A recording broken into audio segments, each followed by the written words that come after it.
Yeah, I did. Um, I just got a regular basic one. It's almost like 4 feet. Like in size, it's black. It'll hold my monitor and work laptop. So it should be here Thursday. So Oh shit. that way I don't have to work in the you know empty family room area dining room thing. Where are you putting it? Next, right. Oh, I guess since you can see me right here along this side. Oh shit. So I mean, a lot of the bright lights that you see might get obstructed a bit, but we'll see. I'm a man of R&D, if you will. So Randall, I don't know how you do it, dude, but you just get more and more handsome every stream. yeah. I taught him how to use the virtual camera, so that way it's not just that little icon of his Discord photo.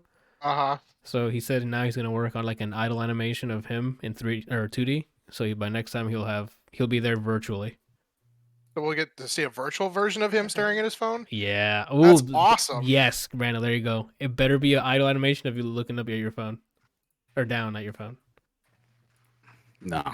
Oh, wow. Thank you for taking our thing into consideration there. Right. I did take it into consideration. That doesn't sound like you did. It was your idea to do the animation. So. Nah, it wasn't. You can't prove it. It wasn't recorded. Actually, it might have been on stream. But, I'm pretty sure you said the mic's alive before that. Oh, damn. I mean, I have it recorded on my stream, so. Damn it. Sorry. Don't say justice, but whose side are you on? Alrighty. Part of the neutral planet. Oh shit! Omicron Persei 8. Is that what it is in Futurama? I mean, that is somebody from Futurama, but that's the Omicronians. The neutral planet is the like white beige guys that are like, how do you feel? I have no opinion one way or the other. Oh, okay. I don't remember their names at all. They're just the neutrals, I think. Oh, okay. I put my emote. How does that look? That looks fine. Oh. Or you can have that as another hotkey, Brian. Like when someone says something, you just hit them with that. You need a recording of somebody going, oh. Oh my god. You guys reminded me. I need to get that as a soundboard clip of the blowfish when he eats the carrot. Holy shit. It never stops making me laugh. The what? The blowfish eating the carrot. I don't know this one. Oh my. Am I in for a treat? Yes, just look up blowfish eating a carrot, and the sound it makes when they keep feeding it a carrot, you'll know. Pufferfish? I think so. Oh, pufferfish. I'm sorry, I thought it was a blowfish. Dumb bitch. And then it's like, and it's. You should get the sound of you watch American Dad? I have not.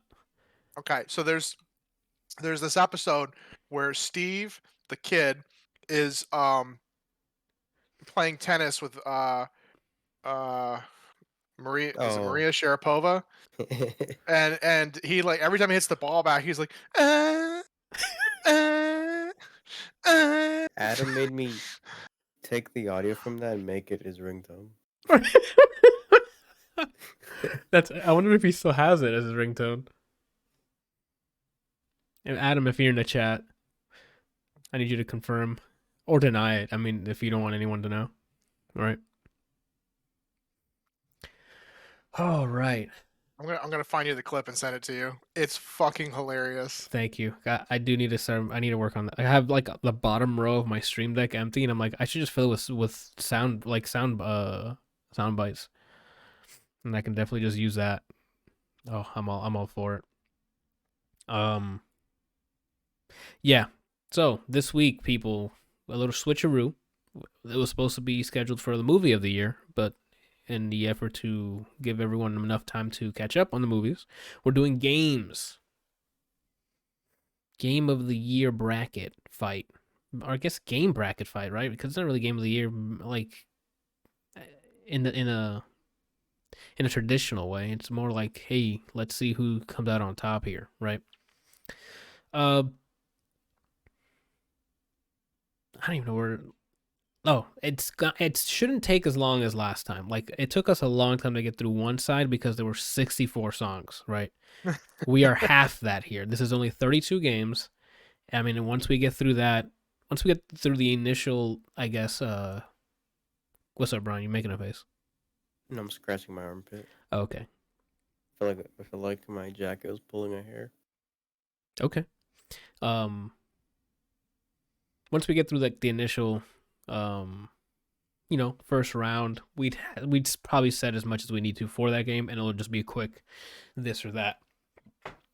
But just in case we take too long, I want to get that done first, and then if we have anything to talk about afterwards, we could, right? We got stuff to talk about afterwards. Oh, we do? I mean, I would assume so. It's in the doc. Oh, is it? Was something added? I haven't added anything, so if there's nothing in there, then no. Oh, okay. I'm like, I remember locking it like literally at 7:30. I don't remember seeing anything. Did he hack me? All right. So I guess without further ado, this is your bracket fight for Game of the Year, peeps. With the first matchup being The Ascent versus Outriders. All right. So I'm so stupid. I clicked the movie one. I'm like, I don't see where he's. I did the same thing when I first joined. I was like, wait, that's the movies. We're not doing the movies this week. no, Yeah, sir. I'm an accident, guys. Okay. Remind me. Outriders is the one where the guy gets shot and is basically bleeding out and is still talking about how, he needs to go save people and whatever. Yes. And it's like, nah, fam, you were clearly shot in the jugular. You would be dead 9 minutes ago. Yeah. Go ahead, Brian. It sounded like you were going to say something. You good? Your bracket looks different than mine. I clicked the one that you have in the announcement section. My bracket looks different? Yeah. Is it a different number at the top? 2021-32015? Yeah.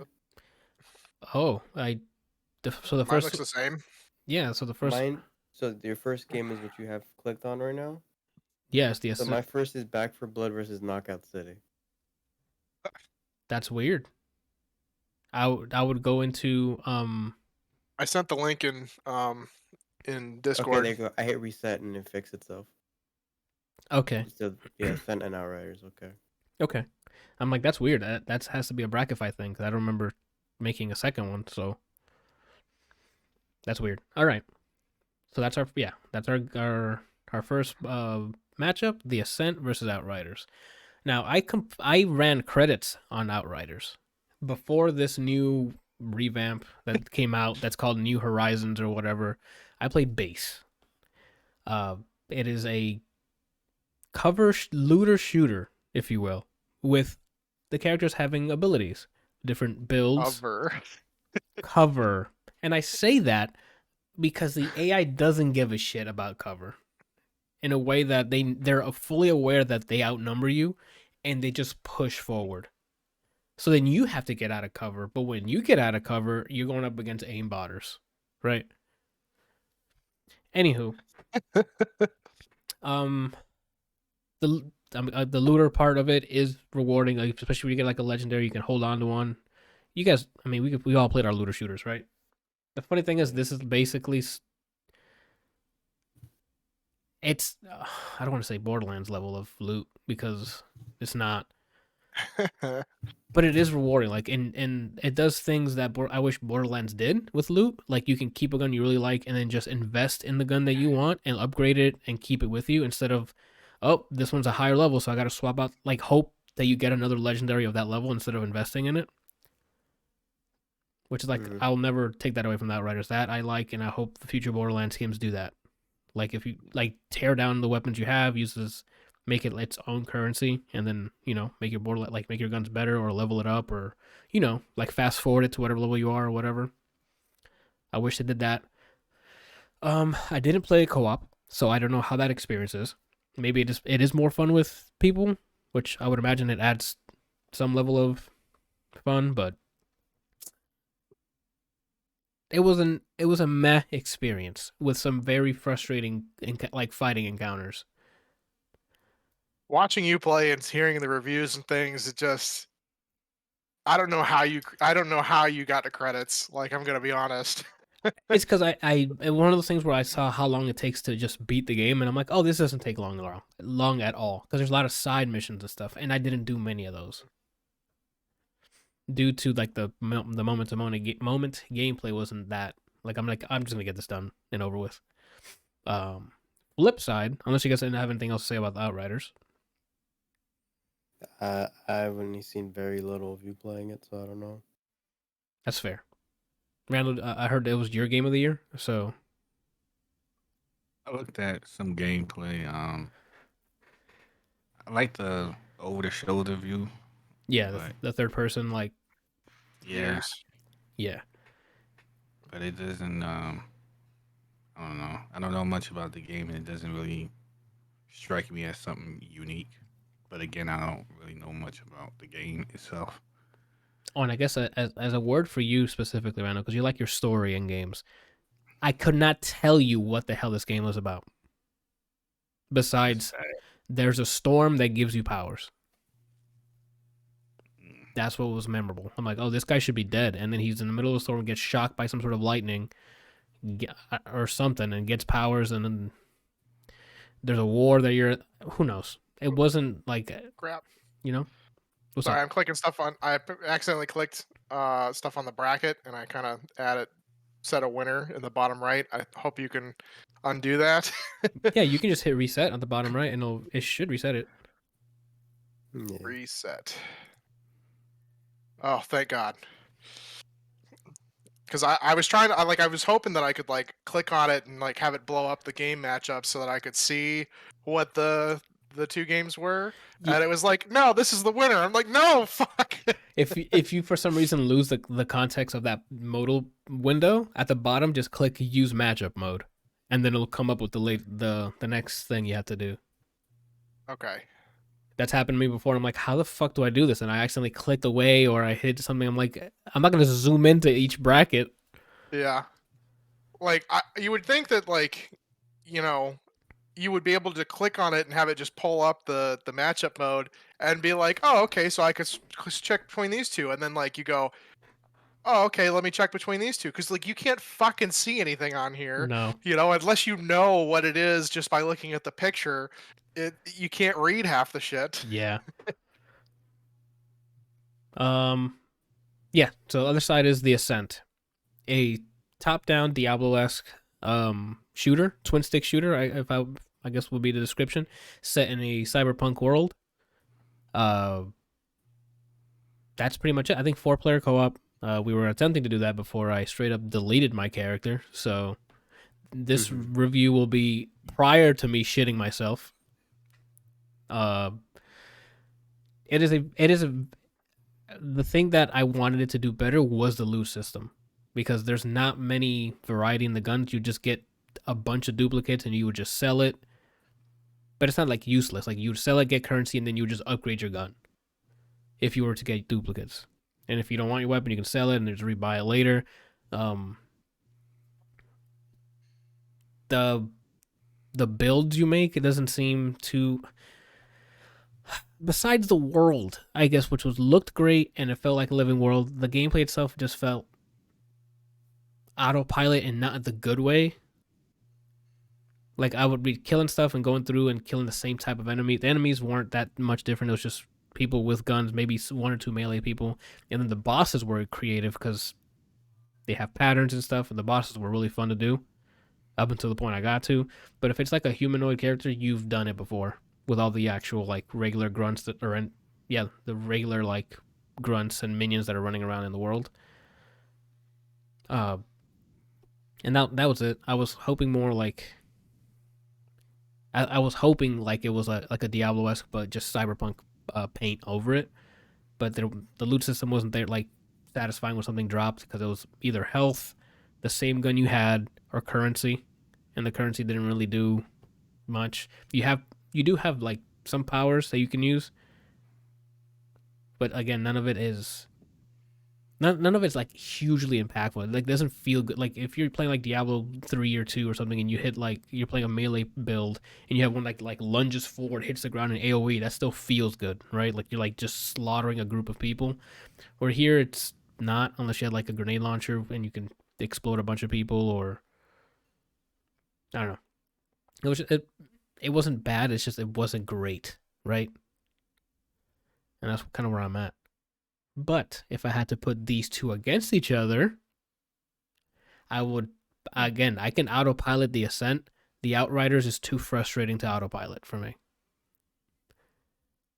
So I would pick the Ascent over Outriders.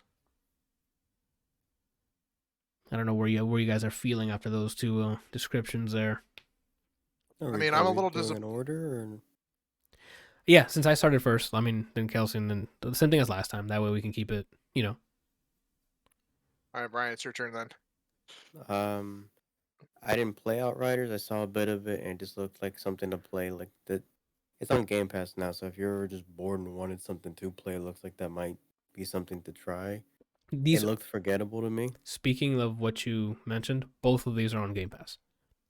Both are on Game Pass. I didn't play Outriders. I've only seen a bit. It looked like a filler game for the year. Like there's just like a lull in things you like maybe, and then you get to that and this came out and like I'll try it. I don't have anything else to play that I'm looking forward to yet. That's what it seemed like. I played the Ascent. That's also just something to do, and especially since it's co-op, it's just hey, you guys you guys just want to play something together. You guys load this up. Uh, Combat, nothing was special about it really. Uh, you shoot or you get an ability, but the abilities all seem like you've done these abilities before. It wasn't anything mind breaking. Like you can throw your leg at people, but you move slower for 3 seconds or something like that. That's copyrighted. No one to take that idea. Everything in this game is something you've seen or played before, I guess, put together. I had fun with it. It was me and Randall and Anthony playing. It was enjoyable. I don't have anything negative to say, but I don't remember anything wow to say about it. Mm-hmm. So since at least I said something positive, I guess, about this as compared to Outriders, I would probably say Ascent. Is my vote. Okay. Kelsey, what are your thoughts here? I mean, I watched the gameplay for Outriders, and it looked okay. Like the gameplay footage that they showed off for the demos and whatever definitely looked a lot better than what I think the game was actually about.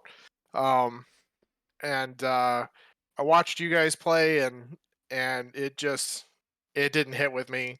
I'm really kind of disappointed in the way the Ascent did the multiplayer, like having you guys like create a new character but overwrite the other one. Like, why can't you just load? The way that they handled that was really shitty, and that so that's bad props against that. Mm-hmm. But I mean, Outriders did not jive with me at all watching you play, so I'm gonna have to go with the Ascent. Alrighty. Randall, what are you thinking? Ascent. Ascent 4-0'd? Oh, snap. All right, Well, Outriders. Yeah, but why? Yeah. Because I like Ascent and I've never played the other Outriders. game. That's Yeah, fair. but why do you like it? I like it visually. I like the Definitely. gameplay. The world building or the environments look fantastic in that game. Yeah, I like it a lot actually.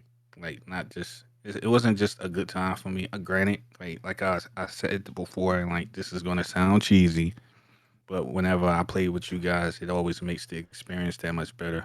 I don't know, we kind of like vibe or whatever, and like play off each other and stuff, so the experience is more memorable. So with that being said, the game um, was a lot of fun, and like I said, aesthetically, it's just I think they did a really good job Yeah, render with that. how it looks. I'm there 100% with you on that. First, it visually looks a ton better than the Outriders, period. Yeah. All right, cool. I mean, that sounds. And by vibe with each other means kill me and not heal me. Got it. That usually works. Huh? Huh? What? We What? can kill each other. Oh, only in the Ascent, yeah. But I'm talking about the rest of the other. Remember 9 Oh, parchments? God, man. It doesn't count if someone runs in the front of No, we're not doing the this. line of fire. We're not doing We this. already dispelled this. As the guy behind everyone as the healer, we already dispelled this. So the ascent moves on. Next, oh, this is a Brian's babies. We have Ender Lilies. I don't know, Quietus of the Night. Is that how you pronounce that? Is Quietus? I've never seen that second part of the name. Oh, well, that's weird because that's part of the name. Until now, I've never seen that. Oh, okay. And then versus Tales of Arise. It's Wild Brian. You're up next. That's crazy the order here. All right, so which of the two you want me to talk about first? Ender Just Lilies, left or right? because I think you've had your rant on Tales of Arise. So just to refresh people on Ender Lilies. Ender Lilies is, I think it's an indie company. I don't remember it being something that I've played a game from before. I guess a Souls-like Metroidvania game where instead of you using weapons, you summon spirits that attack for you. Mm, In terms goons. of story, it feels kind of like the Souls games where the story is told to you throughout playing or finding things. Okay. You'll get to bosses and they'll explain how they got to where they are now, or you read things and you can kind of see where a character's going, or just it builds the world off of collectibles, or one of your the main spirit guy that got the sword in the little picture, Uh-huh. he talks to you. Okay. Um, Is this voiceover visually, it work looks- or text?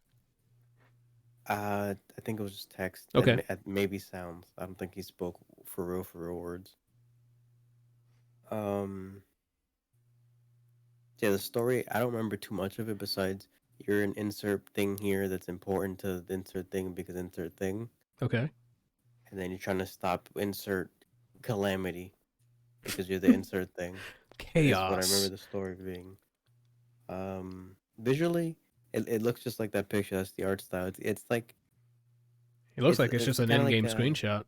yeah, it reminds me of like kind of like a Flash game the way it moves and animates. Mm-hmm. But it was still pretty. I still found it pretty. Okay. You're pretty. Ooh. Appreciate it. Sound wise, it felt like it was missing something. So the impacts didn't have any oomph.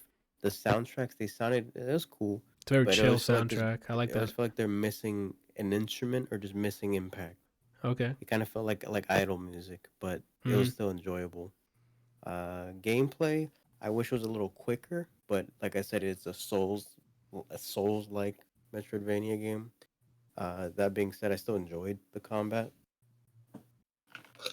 Some spirits that you use are primary and they have infinite uses. Other ones that you call have a certain amount of uses before you have to go back to the bonfire and refill your Okay. uses.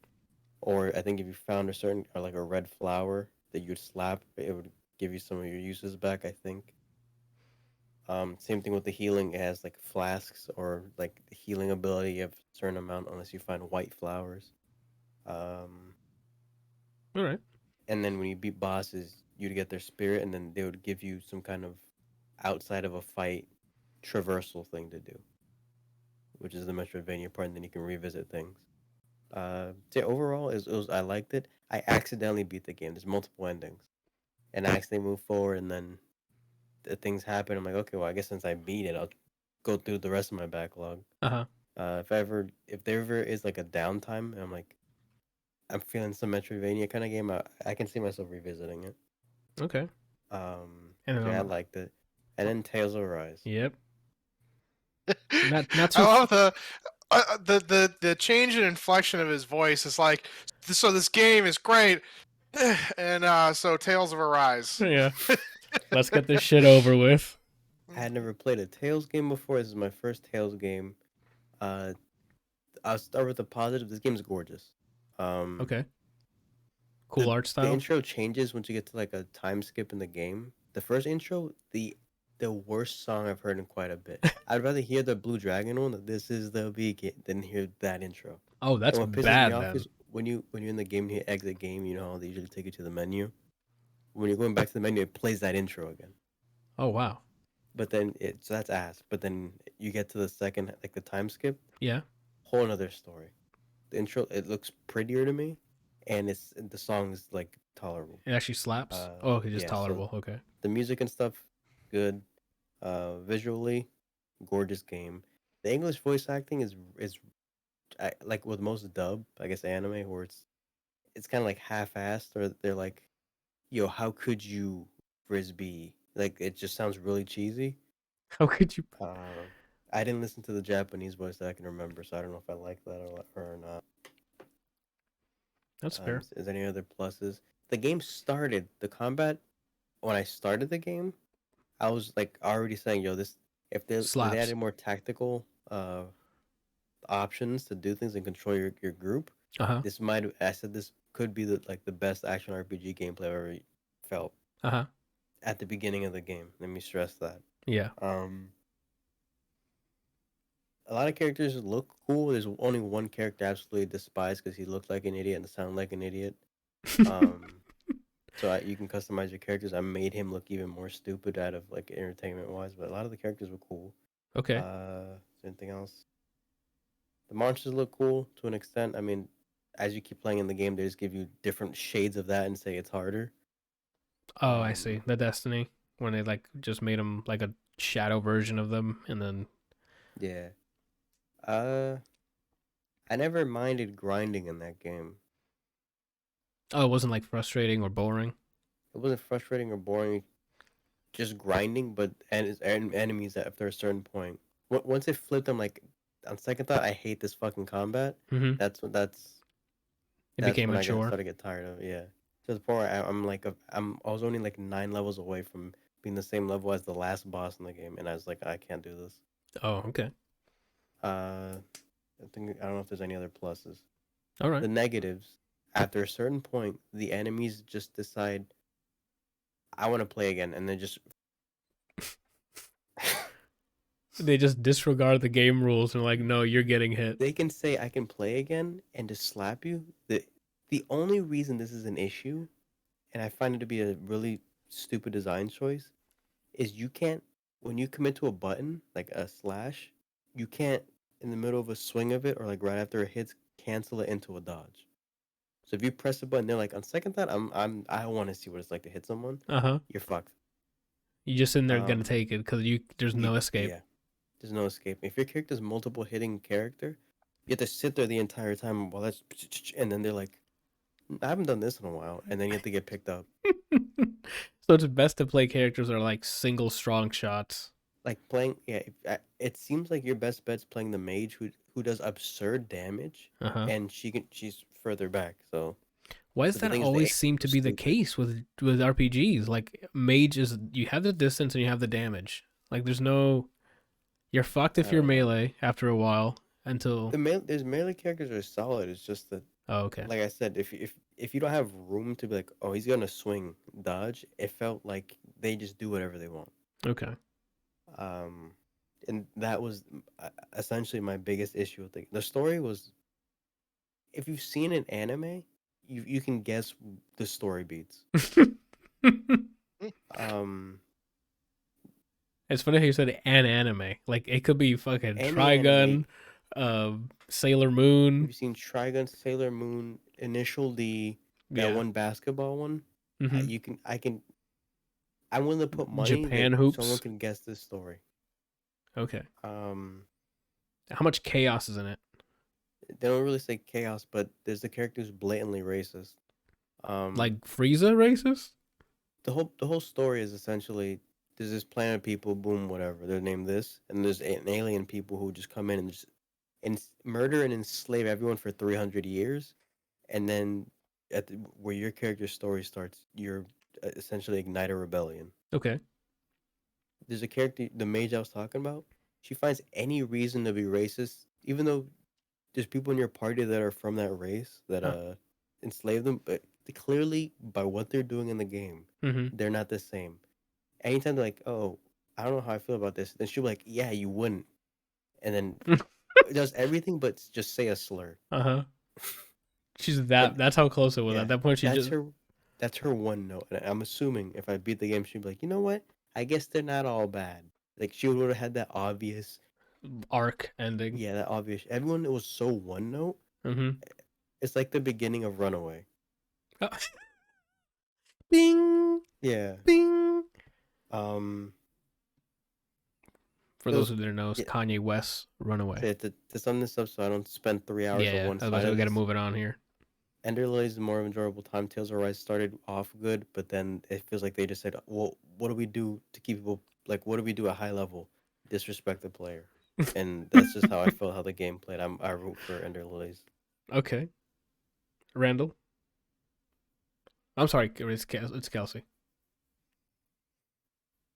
I'm gonna have to give it to Ender Lilies. I've heard mixed things about Tales of Arise. The gameplay for Tales just does not look anything special. I mean, it looks like a Tales game.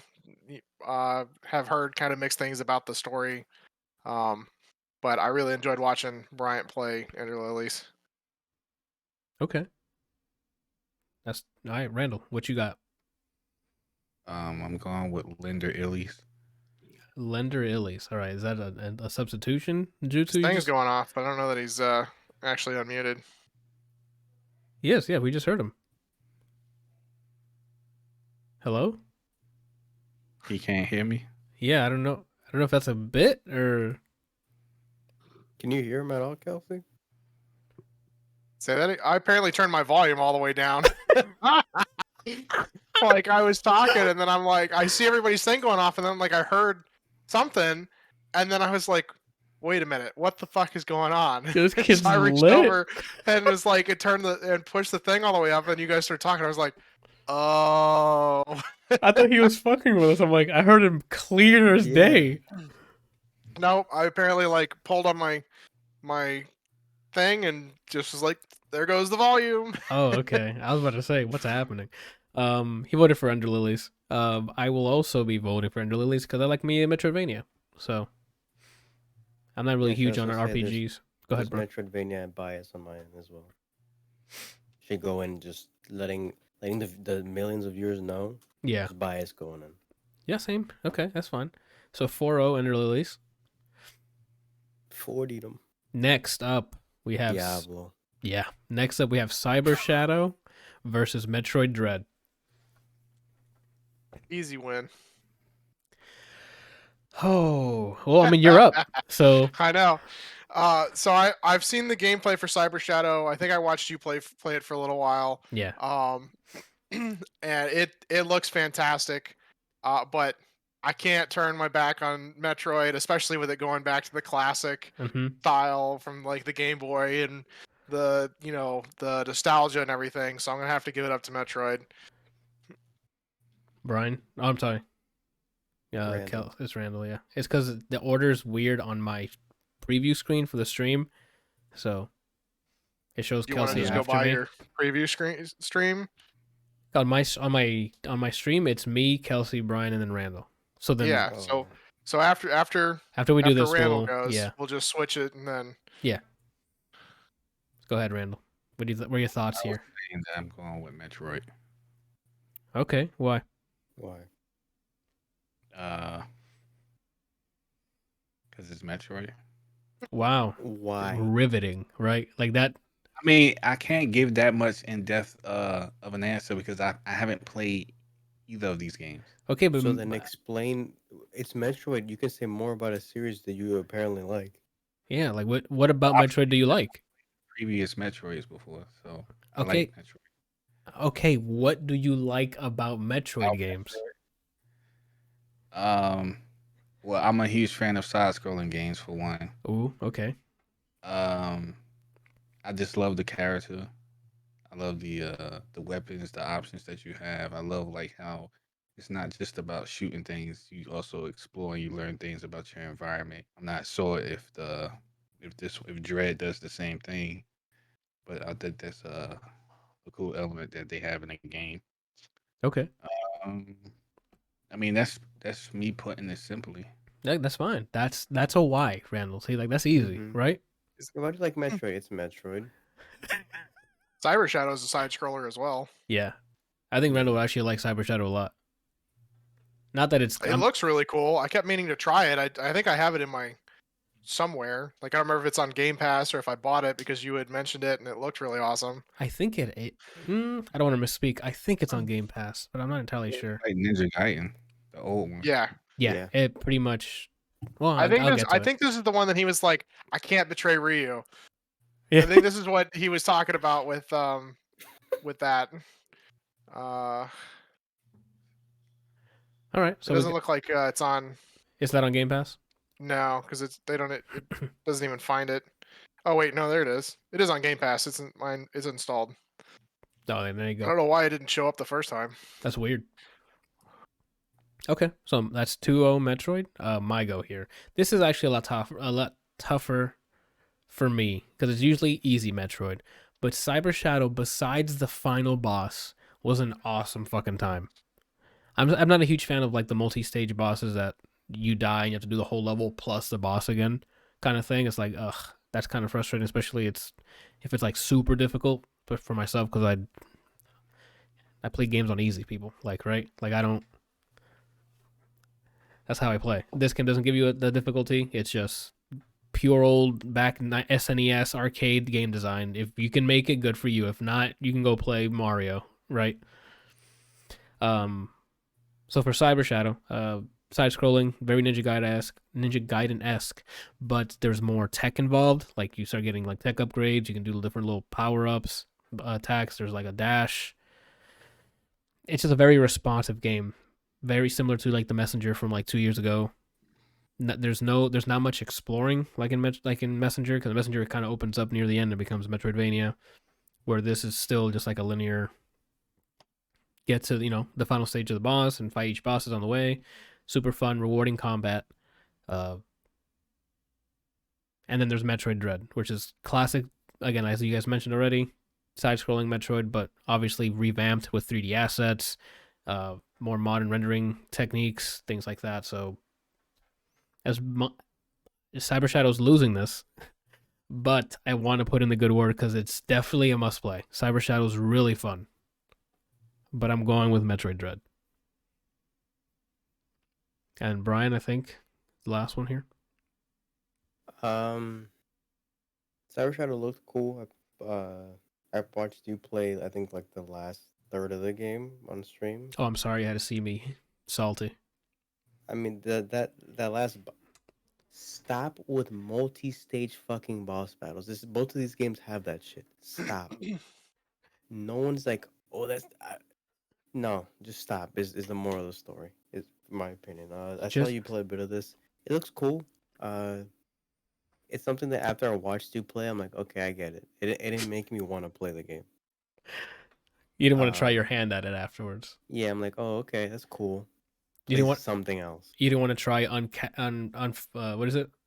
Frame rate limiter off mode on it, right? Like you were. No, I wasn't trying to do the Darude Sandstorm mode. Yeah, right. It's a good homage game. Visually, it's like a Ninja Gaiden game. It looks very inspired by it. I'm cool watching it once and moving on. Gotcha. But it is something to be proud of, I guess. This is people who made what did they work on? Is this Shovel Knight people? The Shovel Knight people published it. Yacht Club Games published it, but it's a different developer. Okay. It looks solid. If you haven't played or seen it, I don't think you would go wrong with this. Like, I don't think this would make someone so pissed that they spent, especially since it's probably on sale right now, most likely, or will be for the holidays. Oh, maybe. I don't see anyone being so pissed that they just like a 7-page MLA format dissertation as to why his game's ass. I don't think this would be that to anyone. I'm with you on that. Metroid Dread. It's not my favorite Metroid, but it essentially pulls off the formula correctly. Oh, I don't mean to cut you off, Brian. One thing I forgot to mention about Metroid Dread. The what are the robots' names, Brian? The Emmys. The Emmys. Yeah. The Emmy. I forgot to mention it. The Emmys are awesome. Going into an Emmy zone felt like Brian mentioned when we reviewed it. It felt like the Nemesis mode, where like there's no breaks. Like if he finds you, he's gonna come after you until you either destroy it or get out of the area. And it's a very like eerie and like intense sections. Go ahead, Ron. I love Metroidvanias. I already said before. You heard me admit to my bias. Mm-hmm. I love Metroid. I like science. I like sci-fi things. I like cyberpunkish kind of things. That overall futuristic or space aesthetic is something I enjoy, just overall. which is what Metroid does. This hits almost every beat that the old Metroids do. I think this is on the more linear side compared to some of the other ones. Um, but it does what it does best. There's very small issues I have with controls, where sometimes I'm trying to slide, I can turn to a ball instead, or vice versa. Um, I wish there's a parry mechanic that they add, which feels great when you land it. I wish more than just physical hits were parryable. I I wish it see. was Yeah. kind of either you just parry whatever, like give me third strike level parry, I can parry whatever, or make it like Cuphead, where even specific fireballs had a parryable window. I wish this is what they did. But Yeah. landing parries feels great, and Oof. it's a Yeah. way to make sure you heal. If you're willing to try to sit there and time things correctly, you usually benefit from it. Yep. Um, Besides that, yeah, if you've played a Metroid, then you've played this game. That doesn't mean that you shouldn't try this. I think this is a prettier Metroid. Uh, if you follow the stories, because there is a connected story with the games, I say why not? The story's not is okay. Like their plot twist is like, oh, okay, and then you fight the last boss. Mm-hmm. Multi-stage boss fight, which again, Stop. stop. Yeah. Um, but yeah, it's just more of Metroid, but for current gen. I'll go with this, obviously. Okay. I think that's 4-0 Metroid, 40 right? them. Yeah. 40 them. The first round's probably gonna be a bunch of 4-0s. I think it's after it's gonna hit. I think this. Okay. Dude, that the second side like it just starts off with bangers. Yeah. You So know, it's an easy one now. Cobra in the chat, is your body ready to get destroyed in GTFO? Oh, maybe. We might have to try that this week. My body's always ready to get Wednesday? destroyed. Maybe. Yeah, we could try it Wednesday. What am I going to Up to say? you. Oh, next up is Immortals Phoenix Rising versus New World. Now, I start this conversation, but so the great thing about this matchup is I go first, and I'm going to bat for Phoenix Rising. And Kelsey did not play Phoenix Rising; he did play New World, so it's going to I be think it's interesting. Randall's turn, not yours. Yeah, Brandon hasn't started yet. Yeah. Oh, okay, that's right. It is Randall's turn. Actually, this No, even no, no. it's He even started- better. Who started Metroid? Kelsey did. I did. Yeah, so it's Randall. Told You're him. right. So this is gonna be interesting because Randall didn't play either. So Randall, Immortals Phoenix Rising. Oh, I think he watched me play Immortals, so that might be different. Immortals Phoenix Rising or New World? What are you thinking? I'm going with Immortals Phoenix Rising. And And now, the reason- thank you. Go ahead. No, you got it. I was gonna follow it up, but you beat me to it. Go ahead. Wait, why? I don't want to say it anymore. Well, you're gonna have to say it, or I'm gonna go in there and spank your booty. So the reason why is because let's start with the negative. Oh, look at this guy, Negative Nancy. New World, um, this is gonna be weird, but I kind of like medieval. Oh, the But- art style, or the time era, I guess. Yeah, like I like medieval, but I don't dislike it like I Westerns. dislike westerns. But it's not like a huge like, oh my god, I need to play something in medieval period. But um, the game didn't look that appealing to me, and plus it has like that element of like the MMO with the menus and all that stuff like that. And I'm not exactly a person who's like, give me more menus, please. Even though it doesn't bother me that much, it's just like, really, like you're gonna fill up 80% of the screen with menus and items. So that kind of like deterred me a little bit from it. Okay. It didn't seem that much. It did. Again, I don't know much about the game. I don't know the details. I don't know what you can and can't do. I don't know the story. I don't know any of that stuff. It just Okay. didn't aesthetically. Just looking at videos and stuff like that, it didn't look like it didn't grab me. It didn't make me feel like I want to go buy this game or play it. That's fair. Reason why I'm picking Immortals is because it is in a period where I actually love, which has to do with like I don't know if it's Greek or Norse mythology, but Great. It's Greek. either one of those mythologies I love a lot. And um You would have figured it if game you. was Okay, great. I gotta say it. If you loved it a lot, you should have been able to tell who it was, right? Let's say. I don't remember the game, so I can't say Okay, which one that's it fair. was. I Okay, didn't want to say, oh, it was this and then be wrong. So that's why. okay. And it's not. I'm not saying specifically like this game. I'm just saying like I In like general, okay. in general. I like those like things that are centered around those things. And obviously this game covers that, and it looks really good. I like the way the art looked. I can't really speak for gameplay, but it looked like it was responsive. I'll get to that. I don't know, man. Like I like the story. I like the way it looked. I would say out of the two, if I had to pick, like if Mhm. I had to pick a game that I was gonna go try out, I would definitely pick Immortals over New World. So that's why I pick Immortals. Even though I don't like the way they represented like Thor and the rest of them, um, it was still cool. Okay, that's fair. All right, I'll follow up on this. I did not, to context, I did not play New World. It is actually, I think, still in my wish list on Steam. But since release, things have happened. You're muted, by the way.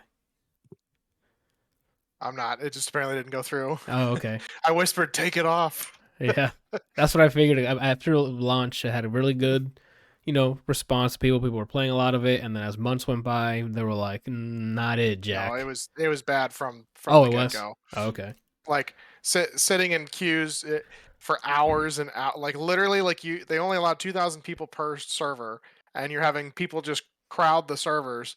Especially like with streamers and things, and so you would wait in line for 11 12 hours, and then if you left the computer for 10 15 minutes, you get kicked out and have to get back in, or if you like log out for the night. And so people were AFKing in there just so that uh they didn't have to spend the time in the friggin' thing again. And then you'd randomly crash, or it would break or something, and then you're just screwed. Yeah, Cobra in the chat said it was killing some video cards too. I think there was a report of the game itself just messing up some hardware. So I'm not gonna really speak on New World because I have nothing. I'm speaking on Immortals because I ran credits on that, and this is what me and indirectly Kelsey has been saying about the Assassin's Creed, where they use the Assassin's Creed name to sell something that's not what it used to be.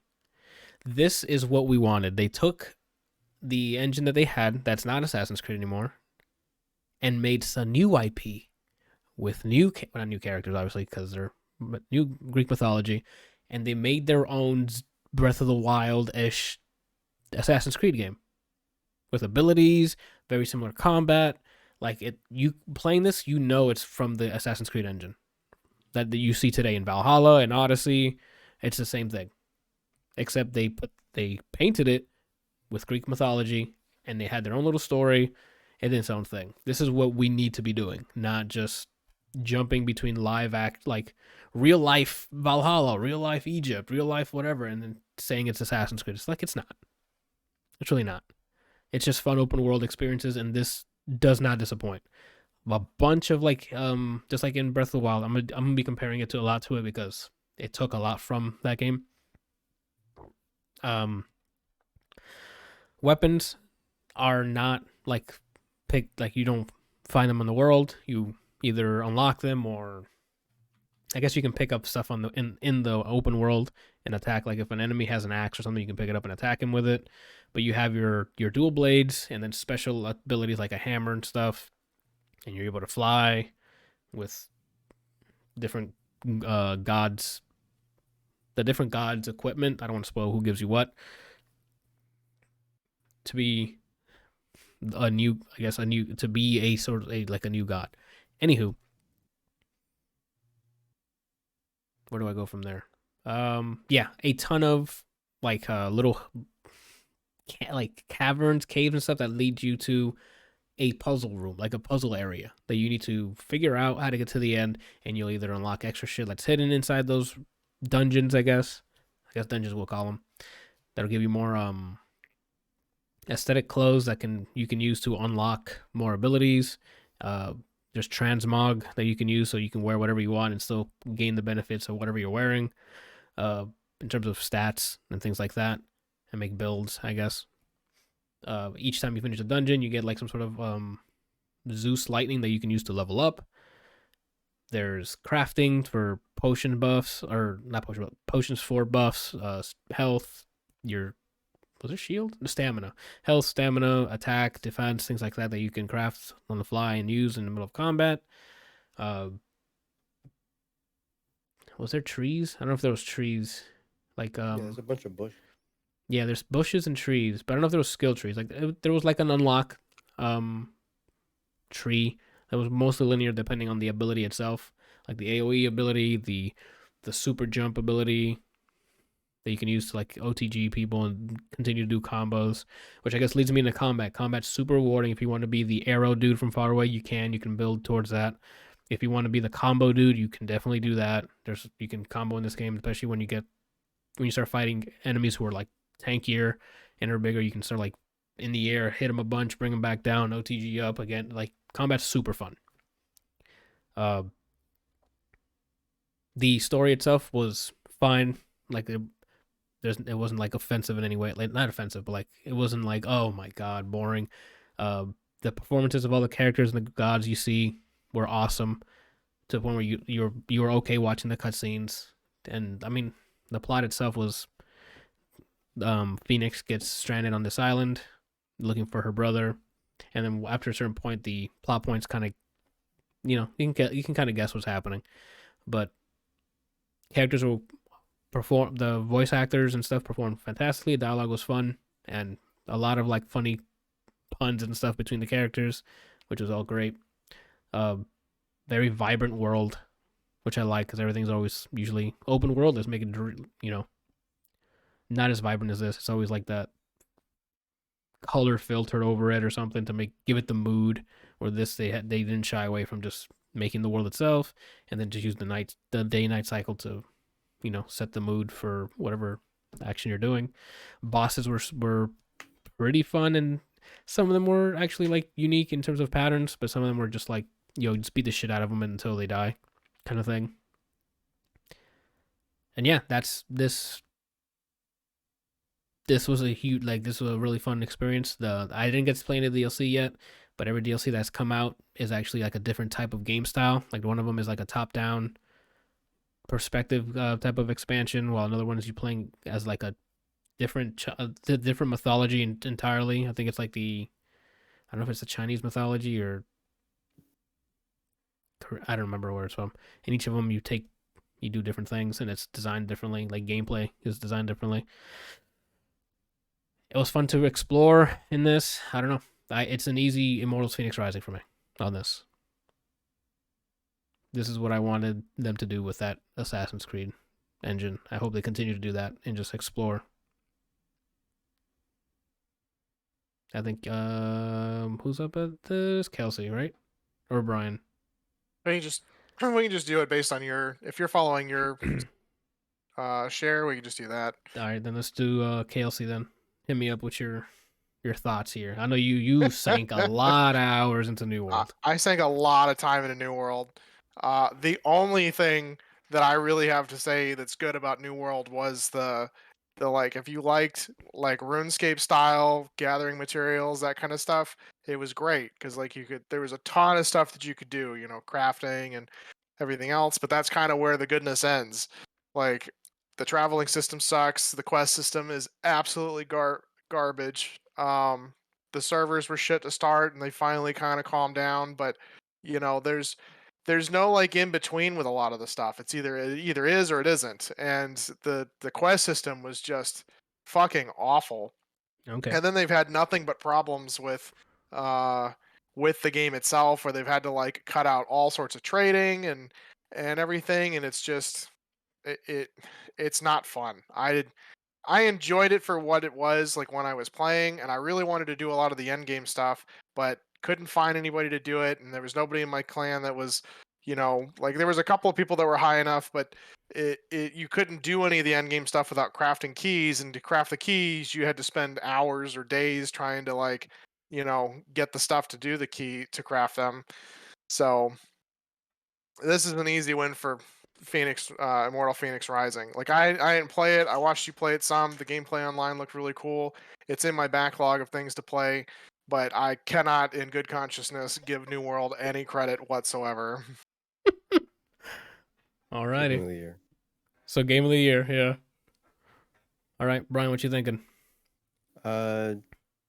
New World, positive that I've seen friends play it. The positive I can say is there's no subscription, and then so I'm gonna move on to Immortals.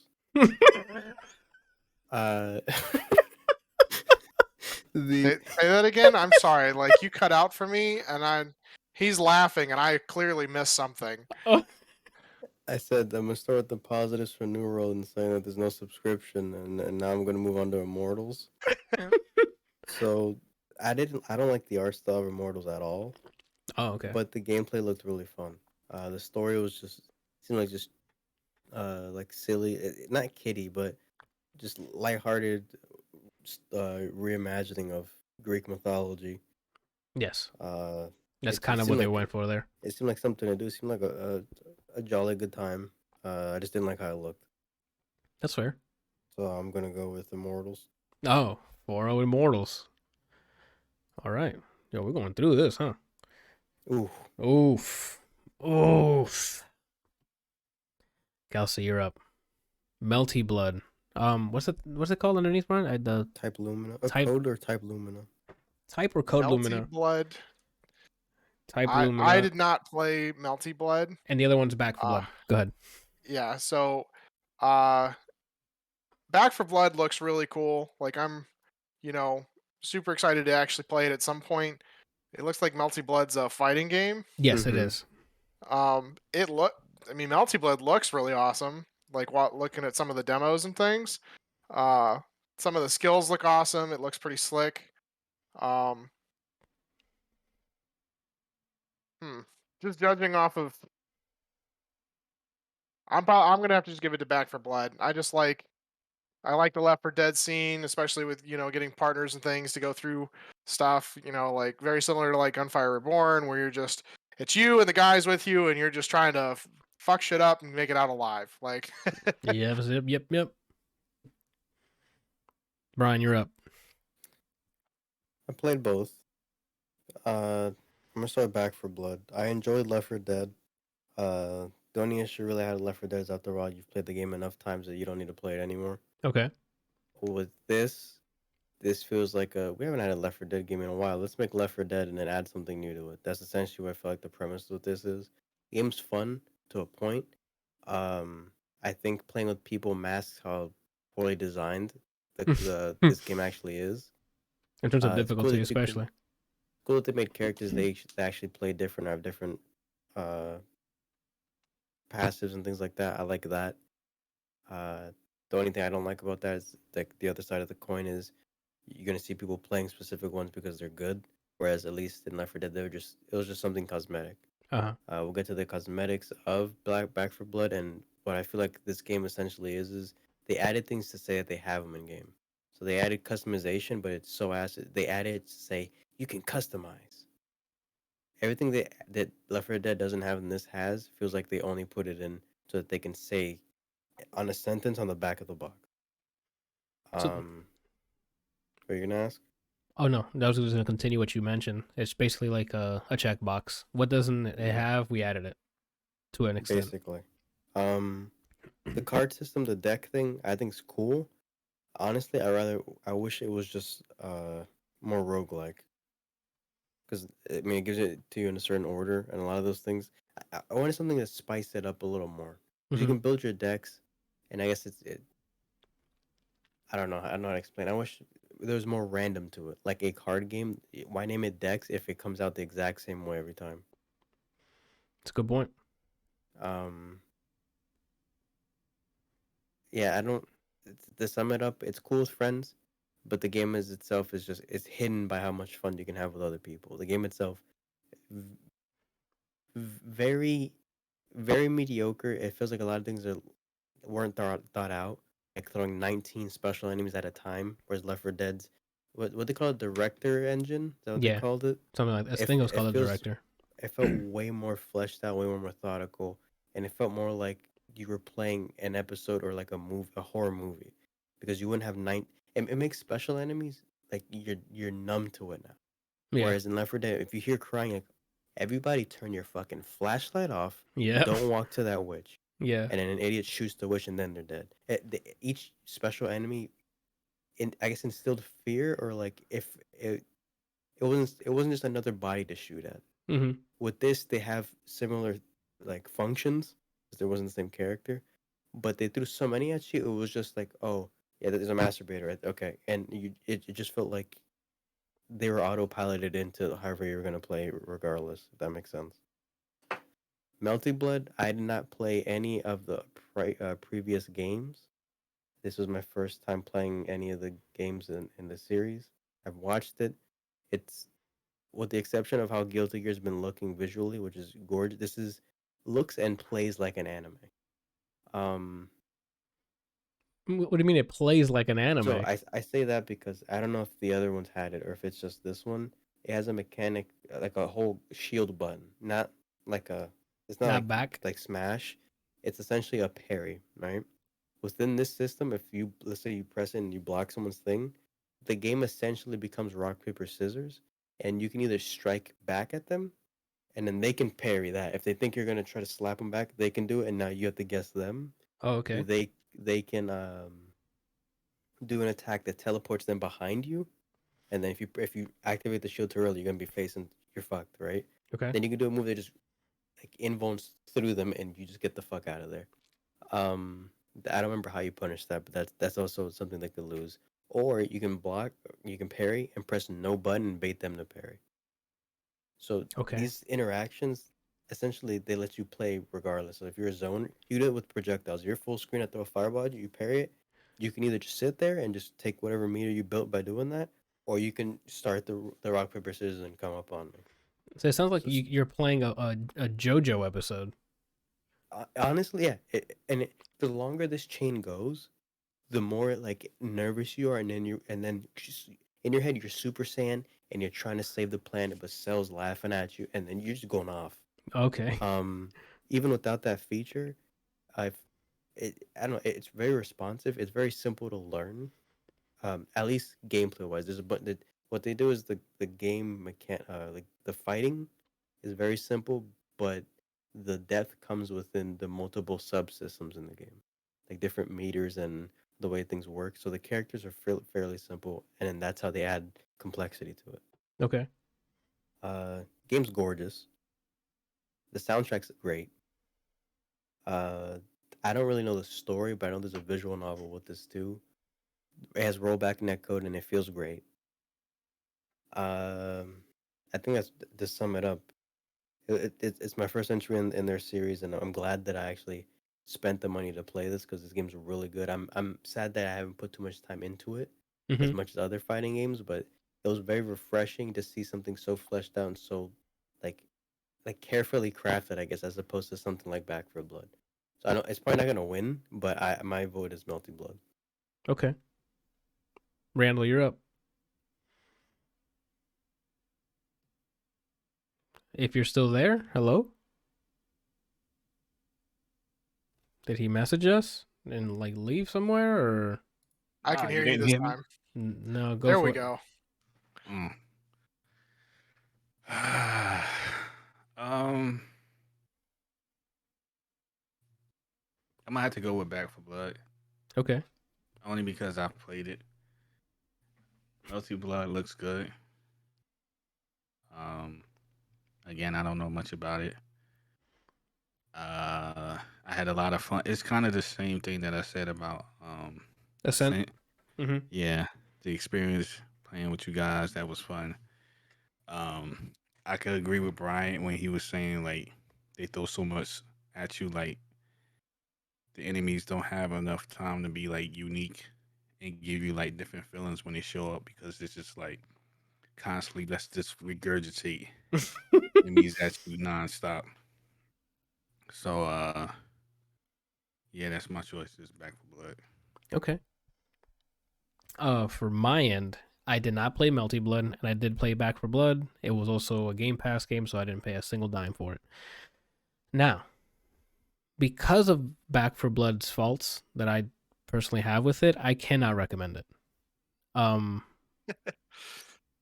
recommend it. I can't vote for it because it's things that they should have seen in development, right? Like, how do you not notice that the game is spewing 70 special enemies at you on normal, right? Where that's supposed to be base, you should be able to get to the game no problem. And the thought of upping the difficulty, I don't have that patience. Because in order to do those, you should have a crazy build. Now, to get a crazy build, you need the cards. Now, to get the cards, you need to go through supply chains, which is who knows why it was structured in such a way. You don't unlock whatever you want at any time. You unlock what they want you to unlock at any time, because each card is like, let's say they give you 3 battle passes. Basically, that's what they give you. You use in-game currency that you earn while playing the game, which for some reason, it even notes on normal, you get less than you're supposed to in supply points. So for playing, that makes sense. Yeah. So now you're grinding it out on normal to get enough supply points to finish a chain, except each of those are all different values. So let's say the first stop on this battle pass costs 65 supply points. The next one could be 5 because it's a cosmetic. So it's just 5. 10 for another like cosmetic thing. Another 85 for another card that might be really good. And there might be another card that's really good 2 or 3 steps down further. You cannot get to that card until you unlock everything beforehand. That is the type of stuff that is like, in development, you should go, this is atrocious, we should not be doing this. The easiest fix for that, which it should have been done the second they thought of supply chains, was just put a store. Let them pick what they want. It's their deck. No. They all Can't let lock. you do that, Fox. We can't. I'm sorry. We have these supply chains we worked X amount of hours for. Please, you guys need to see the brilliance in it. It's not brilliant. Right? Let us unlock our supply points. Literally bring up a fucking menu with, here's the shit you can buy. Why am I wasting supply points on cosmetics? If anyone's heard me speak of cosmetics, I don't give a shit what I look like. I could be naked with my cock out, right? Like, I'm here to play a game, not to look good playing a game, right? So why are you forcing me to go through a customization upgrade unlock just so for what? That's whack. Let me save my supply points for shit that matters. Gameplay, right? So by default, I will not be voting for Back 4 Blood because it's done too much blatantly wrong things that I'm voting for Melty Blood. Oh, shit. So this is our first Coin toss. coin toss. Let's leave it up for the world. Hold on, I gotta actually get the link again. Right? Yeah, you do. There we go. Let me flip it. Ready? Oh, I have to say what's what. Heads Melty Blood, tails Back 4 Blood. And we're flipping. 4 tails. 3 tails. Fuck. Chelsea's a bum. He's a fucking wizard and he's not fucking telling us. That's the thing. I think Back 4 Blood takes it. We're moving on.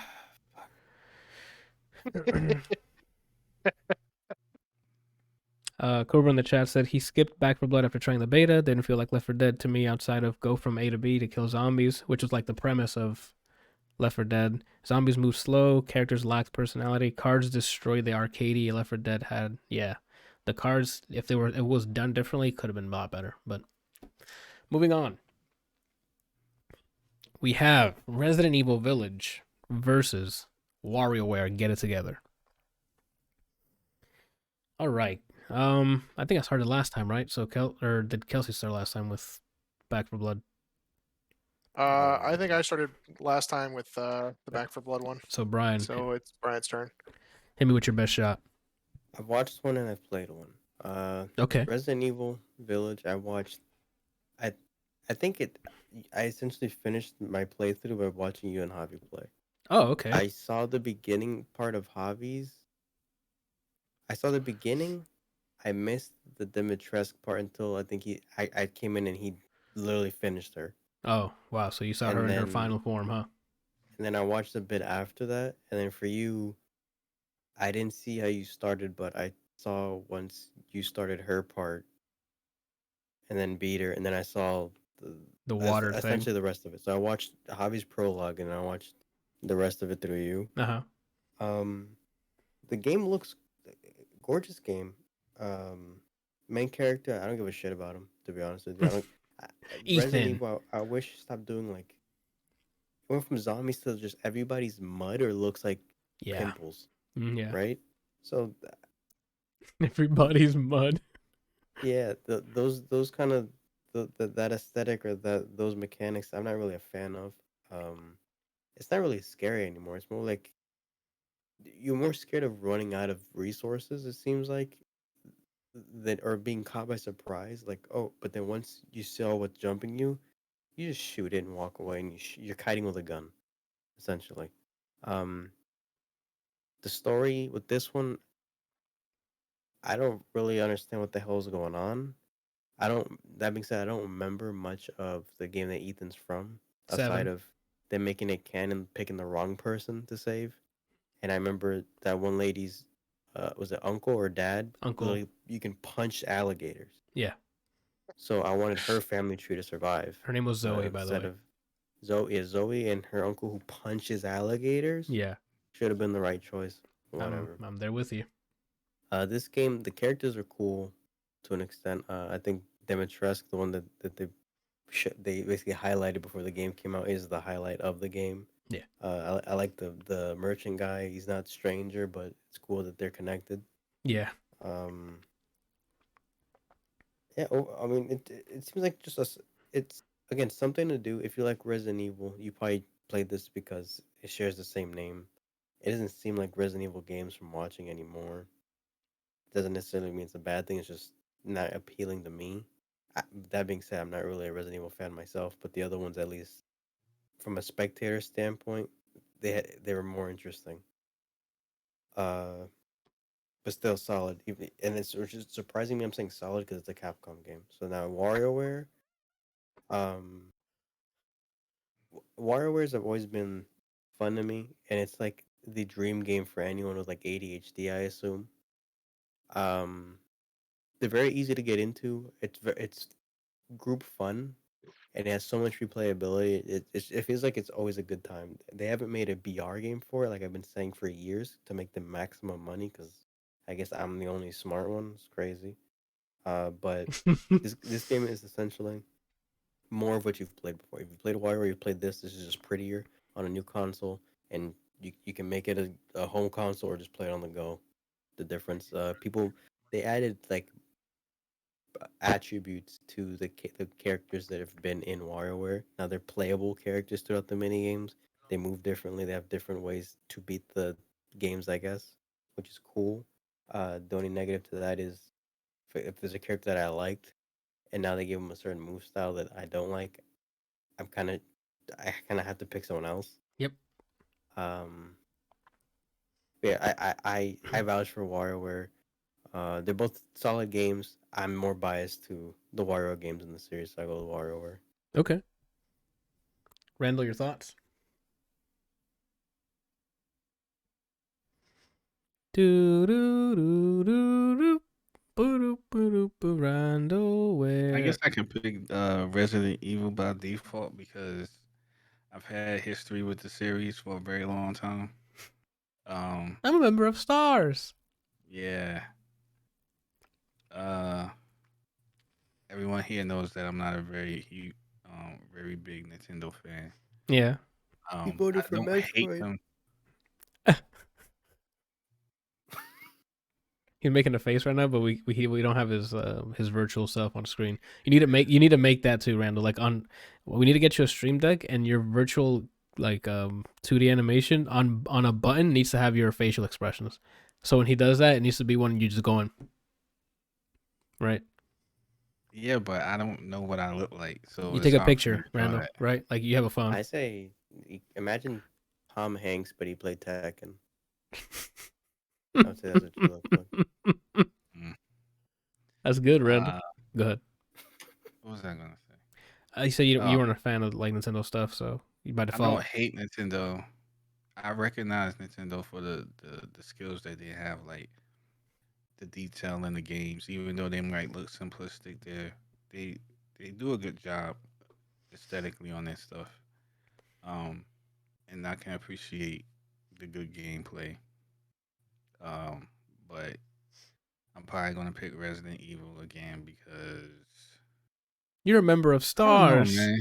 Maybe this is a tough decision for me because although I do like Resident Evil and I have history with it, I wasn't too impressed with this one. Um, the characters were cool, but that's not they can only go but so far as like story and stuff. I feel like the story was weak in Okay. my opinion.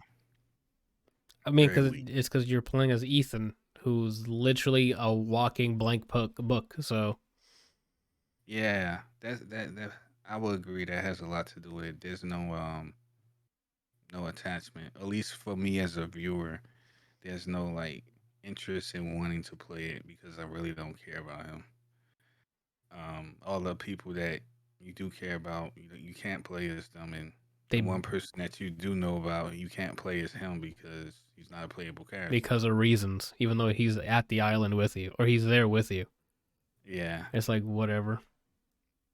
So I don't know. I'm gonna do something that no one expects me to do, and I'm gonna go for Warioware.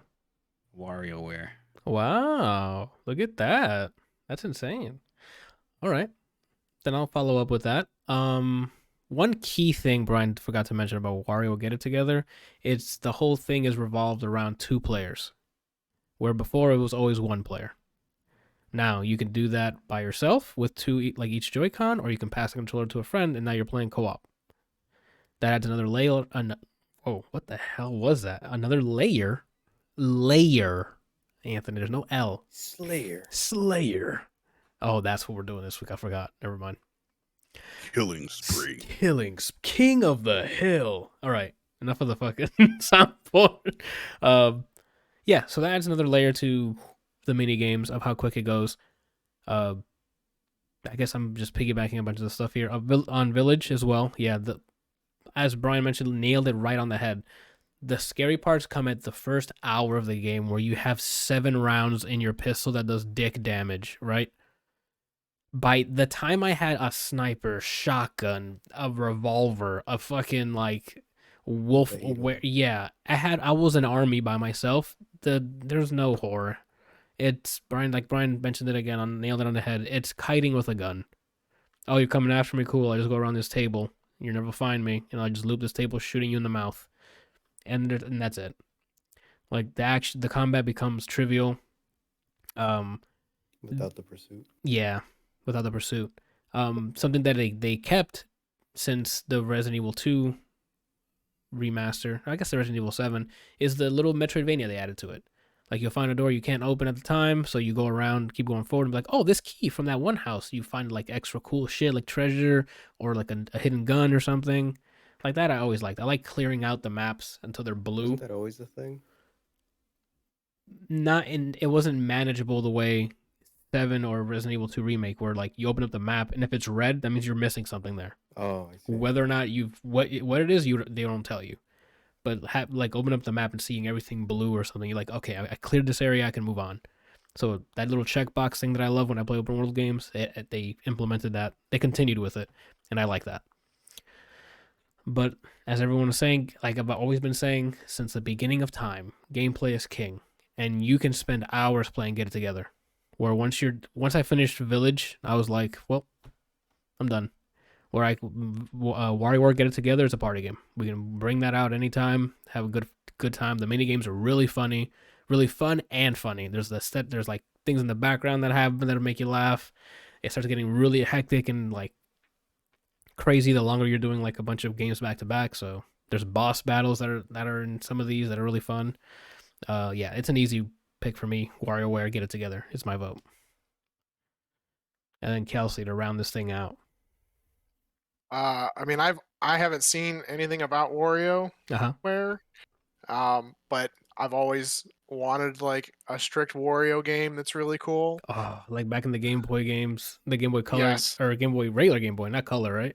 You know, the only thing I think that Yeah. they could do to make it better is have a Waluigi game. Yeah. Just saying. Um, Nintendo doesn't like money, right? um, you know, like a plant made it into fucking Smash Brothers and Waluigi didn't, so there's that disappointment. Um, Oh, those are hard facts. Petey Piranha made it. uh, I really enjoyed watching Resident Evil Village. Like, I do agree with a lot of the complaints that it's like it's not really a horror game anymore. Everything's just about bugs and pimple juice and everything else, and it's just like I kind of get what they're going for, because it's a virus and it mutates and whatever, but it's like bring back some of the classics, where it's like something to be actually afraid of. When you see that person pop up and you're just like, oh shit, I need to leave. Yeah. They need to make it like if they made a Resident Evil game and you can have like the legends, like the returning characters. You put Chris Redfield, you put Leon. Make a group of them and remake a Resident Evil version of the movie The Thing. Oh, And then that would be fucking crazy. yeah. I was gonna say it's not gonna happen because they're two completely different like mythologies, but the monsters in Dark Souls, Demon Souls, Elden Ring, and those things are just like scary looking, right? Like those are things that, like I'm not fucking with any of that. Dead Space. Dead Space is like Wolverine hands that they come out with, like those things look gross, right? Mm-hmm. But yeah, go ahead, Kelsey. Gonna cut you off there. But so I'm gonna have to side with Resident Evil Village just because I haven't played Warrior World. Okay. Warioware. That's Kind fair. of just have to give it to it. That's fine. I do recommend if you're ever looking for a Switch game to play, like with Shannon, or like if you have somebody over, get WarioWare. It's easy fun. All right. All right, but I think it's 3-1 in favor of WarioWare, so we're moving it on up. All right, Moving on up. this is gonna be literally who won between Back for Blood and Milsy Blood? Back for Blood. Back for Blood. Oh snap! Wasn't that our coin toss? Yeah, it was our Yeah. coin toss. All right, so next up is Biomutant versus Cyberpunk 2077. All right. Who's doing this? Hang on. I think So it's 1, 2, random 3, starts? 4. 1, 2. I think it's your turn, Bryant. Go for it. Or no, Didn't I- hold on. I 1, started 2, the WarioWare one, didn't I? 1. Oh, you did. I So don't it's know. Randall's turn. No, he's absolutely correct. Randall. It's What was Biomutant that versus movie, the Cyberpunk. The anger is about to. I mean, but get angry, but not for too long. We're already an hour and a half. I thought we were gonna go faster this time around with less All right, things. so Did gonna did you keep- really expect that? I did, I'm just honestly. gonna keep it simple. We started re-reviewing stuff and then we got lost. Yeah. I'm just gonna keep it simple and say, obviously, there's a elephant in the room of like disappointment. Yeah. I don't know much about the other game, unfortunately. I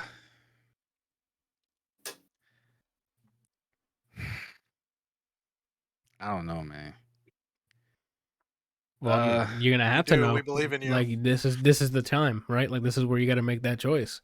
Do you just All right, give? so I'm gonna put it like this. Mm-hmm. I'm going to pick Cyberpunk only because A, I've played it. Okay. B, aesthetically, in the idea of Cyberpunk, I love. Yeah. Okay. The execution, we all know.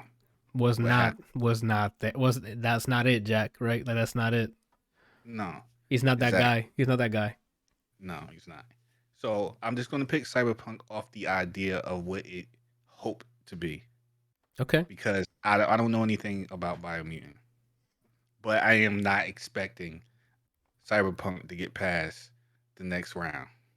So I'm just gonna preface and say that. Okay, that's fair. So that's what my pick is. I'm honestly not going to vote for Cyberpunk. I'm up next here. Cyberpunk was, as everyone knows from the internets and TVs everywhere, that it was not what it was supposed to be on launch. Some fixes were released. It's still not there. The problems with it is not the bugs. The problem was design. There's too much emptiness of nothing. You can't really do much besides the side missions, which will boil down to interact with this item and kill things around it. Like they're basically fetch quests, nothing really to some dialogue, but there's no much choices for the side quest stuff. Main story was forgetful. Forgettable, I guess is the word. I know Keanu's in it, right? Like he played a cool rock star. You got to play as him as a bit in one of the flashback sequences, but there's not enough cyberpunk in it. Like, yeah, you can do some hacks and stuff, but it was nothing like, even that would bring up a menu, right? Like it didn't seem like an action hacking game. Like, in 2077, you would imagine that'll be it. Biomutant, on the other hand, is if a world way past humans, humans are dead, I guess, and it's just ruled by sentient animals in some way. Huge open world, with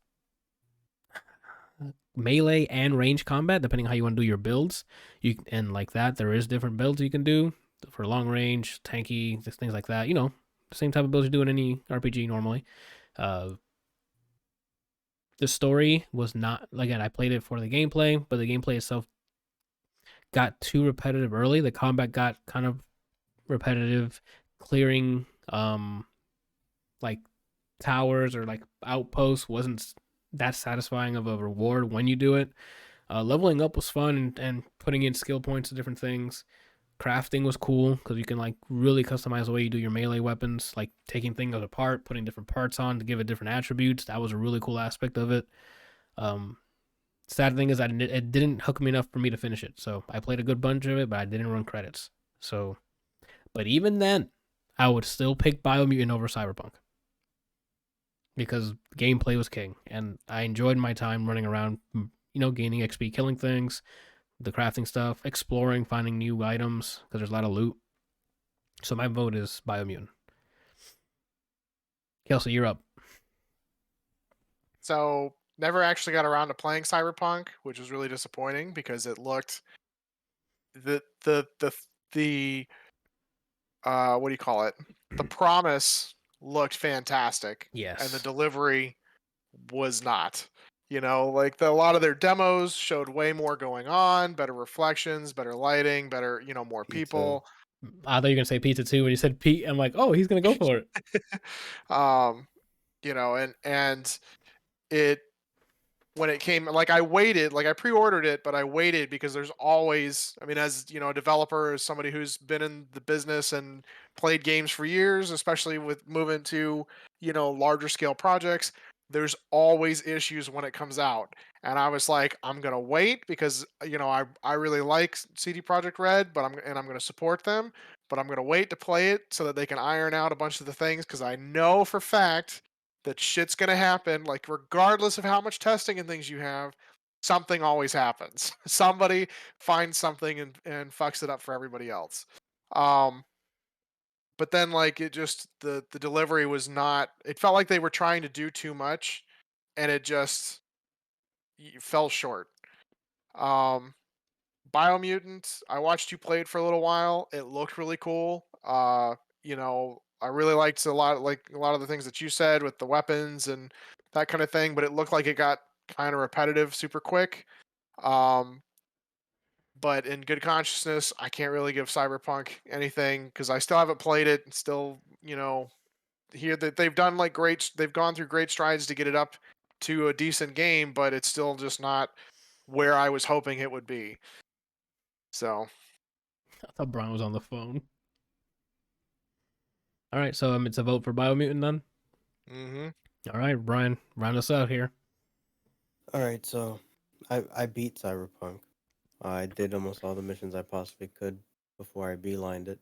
I didn't play Biomutant. I watched two people play. I watched a friend of mine. I watched Anthony play. Well, Biomutant, before this game came out, the idea of it had me on my wish list for years, and the longer it took without it coming out, the more I was like, do I care? And then I just took it off my wish list. I watched every people play it. It like a felt like a tech demo game. It felt Oh, like it was very empty. The combat didn't feel like fully fleshed out from looking at it. It looked like it just seemed like something to play or something to sell to make a bigger game off of. If that made sense. I can see that. The same way like Little Um. Big Planet 2 was made Little Big Planet 1 look like a beta. Mm-hmm. Uh. What I will say about Biomutant is the characters you did interact with, they they seemed charming. The dialogue was written, or like the narrator reading what they were essentially saying was entertaining. Mm-hmm. I don't remember the story, but that bit was entertaining. With Cyberpunk, since frame one when they announced this game, I've been waiting to be able to buy this game. Um, After playing multiple Witchers, especially on launch, I knew that this is probably not going to be completely ironed out. There's probably going to be a lot of annoying issues, but How many total Witchers did you play? just the two that came out. Oh, and Isn't Gwent, wait? so I was two about to and a say. half. I was about to say. Isn't Gwent? You didn't get to play Thronebreaker yet? I own it. I have it installed. I forgot I had it installed because I forget to load up GOG. That's why you got to add games to your Steam, even if you don't, so you can remind yourself you have it. Yeah, I gotta do that. 'Cause, I mean, Thronebreaker is Gwent, which I love, but with But with the story on it. narrative on it, yeah, Just something I want to do. I still need to do the Witcher 3 DLCs. I started one, then I started playing games that came out that year. that's fair. Go ahead, I cut you Uh, off. yeah, I played I think it was a fan game, The Witcher. It didn't have a number, so I guess it wasn't a real one. And then Yeah, I played Witcher 2, and I played Witcher 3. Witcher 2 I didn't play on release. I played a little bit after. Um, by a little bit after, I mean the time it took me to beat that fan game. So mm-hmm. like I think a month or two after. Um, had bugs, not many because there was time to fix it. Witcher 3 on release had bugs, had things I found annoying. They were quick to fix things, and the bugs weren't big enough. Like how great that game was Far made the outweighed it. bugs look insignificant. Yeah, So going into Cyberpunk, I figured the same thing would probably happen. I saw people's reviews of it. They're like, "Yo, this is barely playable," but they're saying like on console or on PS5. I'm like, they probably didn't focus on that. They probably mid development. Hey, we're releasing a new console. They're like, well, I expected that, but I'm like with PC, CD Projekt Red, it'll be fine. Game comes out. The positives I have for this game and why I can agree with most of the complaints. The one thing I will say this game does have, like Anthony says, gameplay is king. The moment to moment once combat starts was really fun for me. okay. Shooting things, especially with my build where when I pull out the revolver with the silencer and Dead. I shoot, it doesn't matter who you are. It was like those big guys you find I forgot what they're called, the Oh, freaks that the freak. Yeah, I know who you're talking about. yeah. Even them, The I'm like I see psychos. him. I think it's If cyber they didn't psychos. if they didn't cue like they noticed me, slept every time. Shit. But I earned that build, right? Okay. I hated melee, which is something that I didn't like, but for the most part, gameplay felt really fun. Uh, I couldn't run it at maximum prettiness, but I ran it enough so that I got consistent frames, and the actual combat felt fun. The story felt like it could have been cool, but I didn't give a shit about most characters. The only character that I liked was the romance option I couldn't get because I picked a male. Mm-hmm. I'm not saying they needed to fix that. Obviously, that character is not like men. I, the character's arc was so good to me, as opposed to what I thought of the story, which was, to sum it up, is, meh. This character's arc was so good. I thought about replaying the game as a female character and romancing this person. Oof. No other character besides this one character had any kind of arc or personality that matched that. Um, Keanu Reeves was there. Yeah. Uh, most of the character, if the story was basically written, they're like, what do people think was cool in the '60s, and that's essentially what the story is. Uh, None of it hit, none of it resonated. The final choice, your two options are dog shit. Uh, so with this, all you get from Cyberpunk is, oh, and driving around is really entertaining, especially on a bike. I'd play jazz only, and just I wouldn't fast travel. It's one of the few games I didn't fast travel. I chose the vehicle, and I would Uh-huh. go wherever I need to go. I get off, I pull out my revolver, and when I aim it at your head, you're gone. Okay. We gotta move Those it are along two here. things that I enjoyed. So with it having something I cared about, I vote for Cyberpunk. It's not the game I all wanted or expected, but the bit that it had, from what I played, they had something that's redeemable. Okay. Up to a coin toss then, huh? Unbelievable. I thought this was gonna be an easy goodbye Cyberpunk. Well, here we are. Heads Biomutant, tails Cyberpunk. Let's flip it. Tails. Fuck off. Cyberpunk Well, moves on. see, this is where Anthony rigged it again. This next fight or next bracket part is two of like very high up on my games of the year, and That's then he rigged it, unfortunate. so I I had to get did rid not of him. rig it for Like the. then he same rigged thing it. with the top right one. The first two are Oh. just So much of this. Go on, Anthony. Yeah, We'll I'd go like to on. go on because for like the 90th time, I did not rig anything. It randomly puts it. All right. So It you randomly want to puts keep it where I telling drag yourself it. that lie. You know, Yeah. it's okay. It randomly puts it You where did you it on the drag back end. the next matchup is Returnal versus Ratchet and Clank Rift Apart. I think it's my go to start. Yes. So Returnal, if you guys haven't known, is a roguelike on the PS5 exclusive. You play, I don't remember her name. You play as a space lady who lands on a what's it called? Right? On a planet. Look it up. Wait. You said weed? No, Celine is Oh, her name. Celine, thank you. And yeah, she's trying to fix her ship to get the hell out, and doing so, she's going through this planet, revisiting memories and things like that. But it's basically a bullet hell roguelike, which is really, played in third person, in a very responsive combat. Very eerie environment. Audio's awesome in this. Soundtrack's actually pretty decent too, especially when you get into combat. Versus Ratchet and Clank, Rift Apart, which another PS5 exclusive. It is a action adventure to the definition. Period. Platforming involved, combat, great little quips between characters. Characters are again Ratchet and Clank. If you haven't played it, very funny, like family movie type of characters. Speaking of family movie, that's what this game looks like. Rendered beautifully especially if you played it in quality mode, ray tracing fully enabled, character models, environments, everything is modeled beautifully, and in motion it looks great. Cutscenes are immaculate. It is a great package, especially for like a family. Like even the kids can watch you play, or they can play themselves. It's just great. Very satisfying leveling for your weapons. I don't even know what else. That's mostly it about Ratchet and Clank, right? Unless I'm missing something. Cinematic music. I mean, it's not very arcadey at all, but I think that would be it. This is a tough one because the roguelike in Returnal is very fun. It's really fun. But for me, how difficult it is for me will now sway me I towards was wondering Ratchet if and you were Clank. going to bring that up. It will, because as great as that is, how difficult and how much time I need to put into it for it to be easier for me is a factor, right? I'm not great at games. I just like playing them because they're fun. I would lean towards Ratchet and Clank on this for my vote. And Kelsey, what you got? Severely disappointed. That's what I got. Oh, my bad. I'm going to have to give this one to Returnal. Like, I've never played any of the Ratchet and Clanks. I've heard really good things about them. This one looks super pretty. I know that the characters are like longtime, fans and whatever. People are longtime fans of the characters.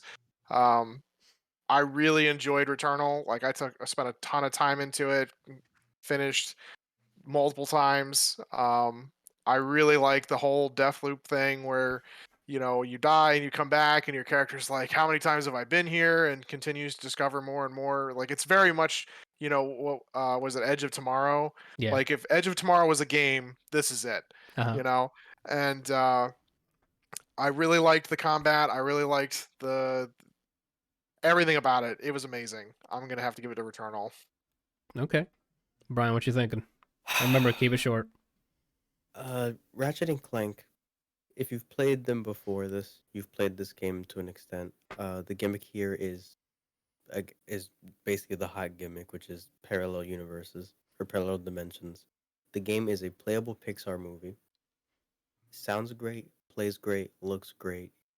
This is you don't even really have to play other games. The story is you can get the premise. Mm-hmm. Same bad guy always loses to these guys. People like these guys. Bad guy has a new way to try to beat those guys. Mm-hmm. Um, I love this game. I'm gonna go with Returnal because I've already played Ratchet and Clank without even having to play this one. I've played this for years. I played the same game for years. Returnal is a Housemark makes shoot 'em ups mixed with whatever genre they want to do next time, Yeah. and it's always well done. It's a good level of polish that these guys have. Yeah, where Anthony said the difficulty made him lean to Ratchet and Clank, that's what made Returnal feel that much more rewarding. Mm-hmm. On top of the narrative of you're your only company, you're learning how to you are through multiple trials. Your character's logs from a past life are teaching you how to play the game or teaching you the story of the world. Yeah. Which is I think that's really cool. Hades is one of my favorite games, but they have a good cast to help you build the story. She does it by herself. Mm-hmm. Very eerie. Gameplay is like tight to the T. Like everything feels well done and polished. Audio design, shots sound cool. The eeriness sounds cool. The music sounds cool. The voice acting's good. Everything about it. I like how she's losing her mind the more that she's going through this loop, and I feel like while playing it, it's happening to me too. You can hear her slowly start to lose it. Uh-huh. The house scenes, fuck off, but that's a good point to them because it made me uncomfortable. Frame one. Mm-hmm. I have to give it to Returnal. The Okay. difficulty made it so rewarding to move forward. Gotcha. Randall, you're up. Jeez, man, how am I supposed to follow that? Oh, just by following it, right? Like you. Easy by telling us what you like and Yeah. what you pick. I didn't do I anything mean, he amazing. said everything that I was going to say. Well, maybe you should repeat it because I didn't hear. I wasn't listening. Yeah, we purposely muted Brian, so he's actually not on the podcast. Right.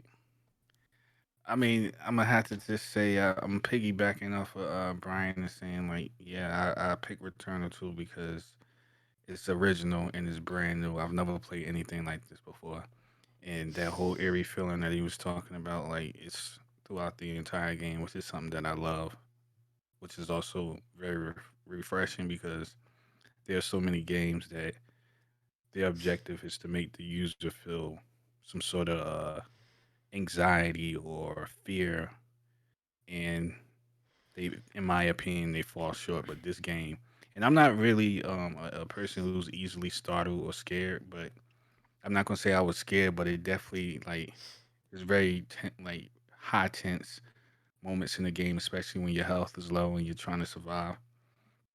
Um, the overwhelming of enemy attacks wasn't like it didn't feel like throw up on the screen. It felt very strategic, but in a weird way, it was very balanced, but it was still overwhelming. But it was like a good overwhelming. It was like a I want to get through this type of overwhelming. Um, Visually beautiful. The environment was great. I love it because it was it kind of reminded me of like it gave me like that vibe of what xenomorphs would like their plant. Even though I know they're not real species like they were created. It just made me feel like if xenomorphs were like something that was created naturally, this is what their home world will look like or feel like. Oof, So get me the hell out of there, Randall. I'd rather go dry up in Dune World, right? Like, nah. yeah, they did a great job, man. So yeah, I'm definitely gonna have to give it to Returnal. Alrighty. That's 3-1 Returnal. And moves on. Yeah, that's rough. All right. The Ascent versus Ender Lilies. You're up, Kelsey. Gonna have to give this one to Ender Lilies. I mean, I didn't play the Ascent. I watched a little bit of it, but I really enjoyed watching. I really enjoyed Ender Lilies and watching Bryant play it. So Alrighty. Brian? I yeah, with the Ascent, the way the multiplayer is set up, that deterred me from wanting to keep playing the game or restart the game. That's For fair. me, accidentally deleting a character is just by selecting the thing that I thought I had to do. I Yeah. don't have a character anymore. No, thank you. Also, biased towards Metroidvanias and Ender Lilies, and it has multiple endings, so more reasons to Replayable. replay it. Yep. Randall, what you thinking? This is tough for me, man, because what I saw from Ender Lilies looked really good, like to the point where I'm actually considered buying a game. Be a But I great have, stream for you next year. Those are but facts. I have experience in a sense. So I'm gonna pick. Your nose. You're no. That was the latest fucking processing for my head. Let's go with Ender Lilies because I don't know. It just looks really good. Is that what I want to pick? You gotta let me know. Let's go with Ascent. Final offer on the table with Ascent. Put the money on the table. Okay. For my end, as much as I love the Ascent, and I might still go run through the game even after losing my character. A small might. I love Not it. all might. Yeah, not all might, just some might. Right. Anyway, I'm gonna give it to Ender Lilies because again, Metroidvania bias, and the Ascent doesn't have enough looting. Like the loot in it is not rewarding. It's basically they couldn't get enough loot in there or a way to generate different types of loot. I don't know what the case is, but that besides the autopilot, there's not much rewarding for going around killing people. I guess the XP, but if you're max level, who cares, right? So 4-0 for Ender Lilies. It moves No, on. 3-1. He picked us up. Oh, 3-1. I'm so sorry. It still moves on. Next up, Metroid Dread versus Immortals Phoenix Rising. Now, Brian, you've got an easy pick for you there, huh? This is pretty easy. It's not to say that Immortals is a bad game from what I've seen. There's bias in the genre. There's bias in the series for me in terms of Metroid Dread and it being part of the Metroidvania. The name of the game is in the Metroidvania subgenre in like platformer or action adventure games. Yes. And I love space stuff. It's just a collection of things that I love. Outweighs something that is a cool idea and something new for Ubisoft to try. But I'm going with Metroid. Okay. Randall, what you thinking? Metroid. Oh shit, easy. No. Easy. Okay. Easy. For me, I am going Immortals Phoenix Rising.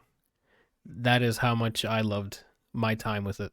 It was my Breath of the Wild, right? Like it took enough of it that I can say that. The only thing it didn't have was like the food cooking, like crafting stuff, and Breath of the Wild, and the whole breakable weapons. But besides that, it's almost its own. Literally, like it's beyond inspired. It's like it's own thing, its own version of it. And I had a great time with it. I love the characters. I loved running around, exploring different areas. It was great. Kelsey, what you think? What you thinking? Sorry, thinks. What you thinks? This was kind of a tough choice for me because I haven't played either game. I've seen them both played. I really enjoyed both of them. Mm-hmm.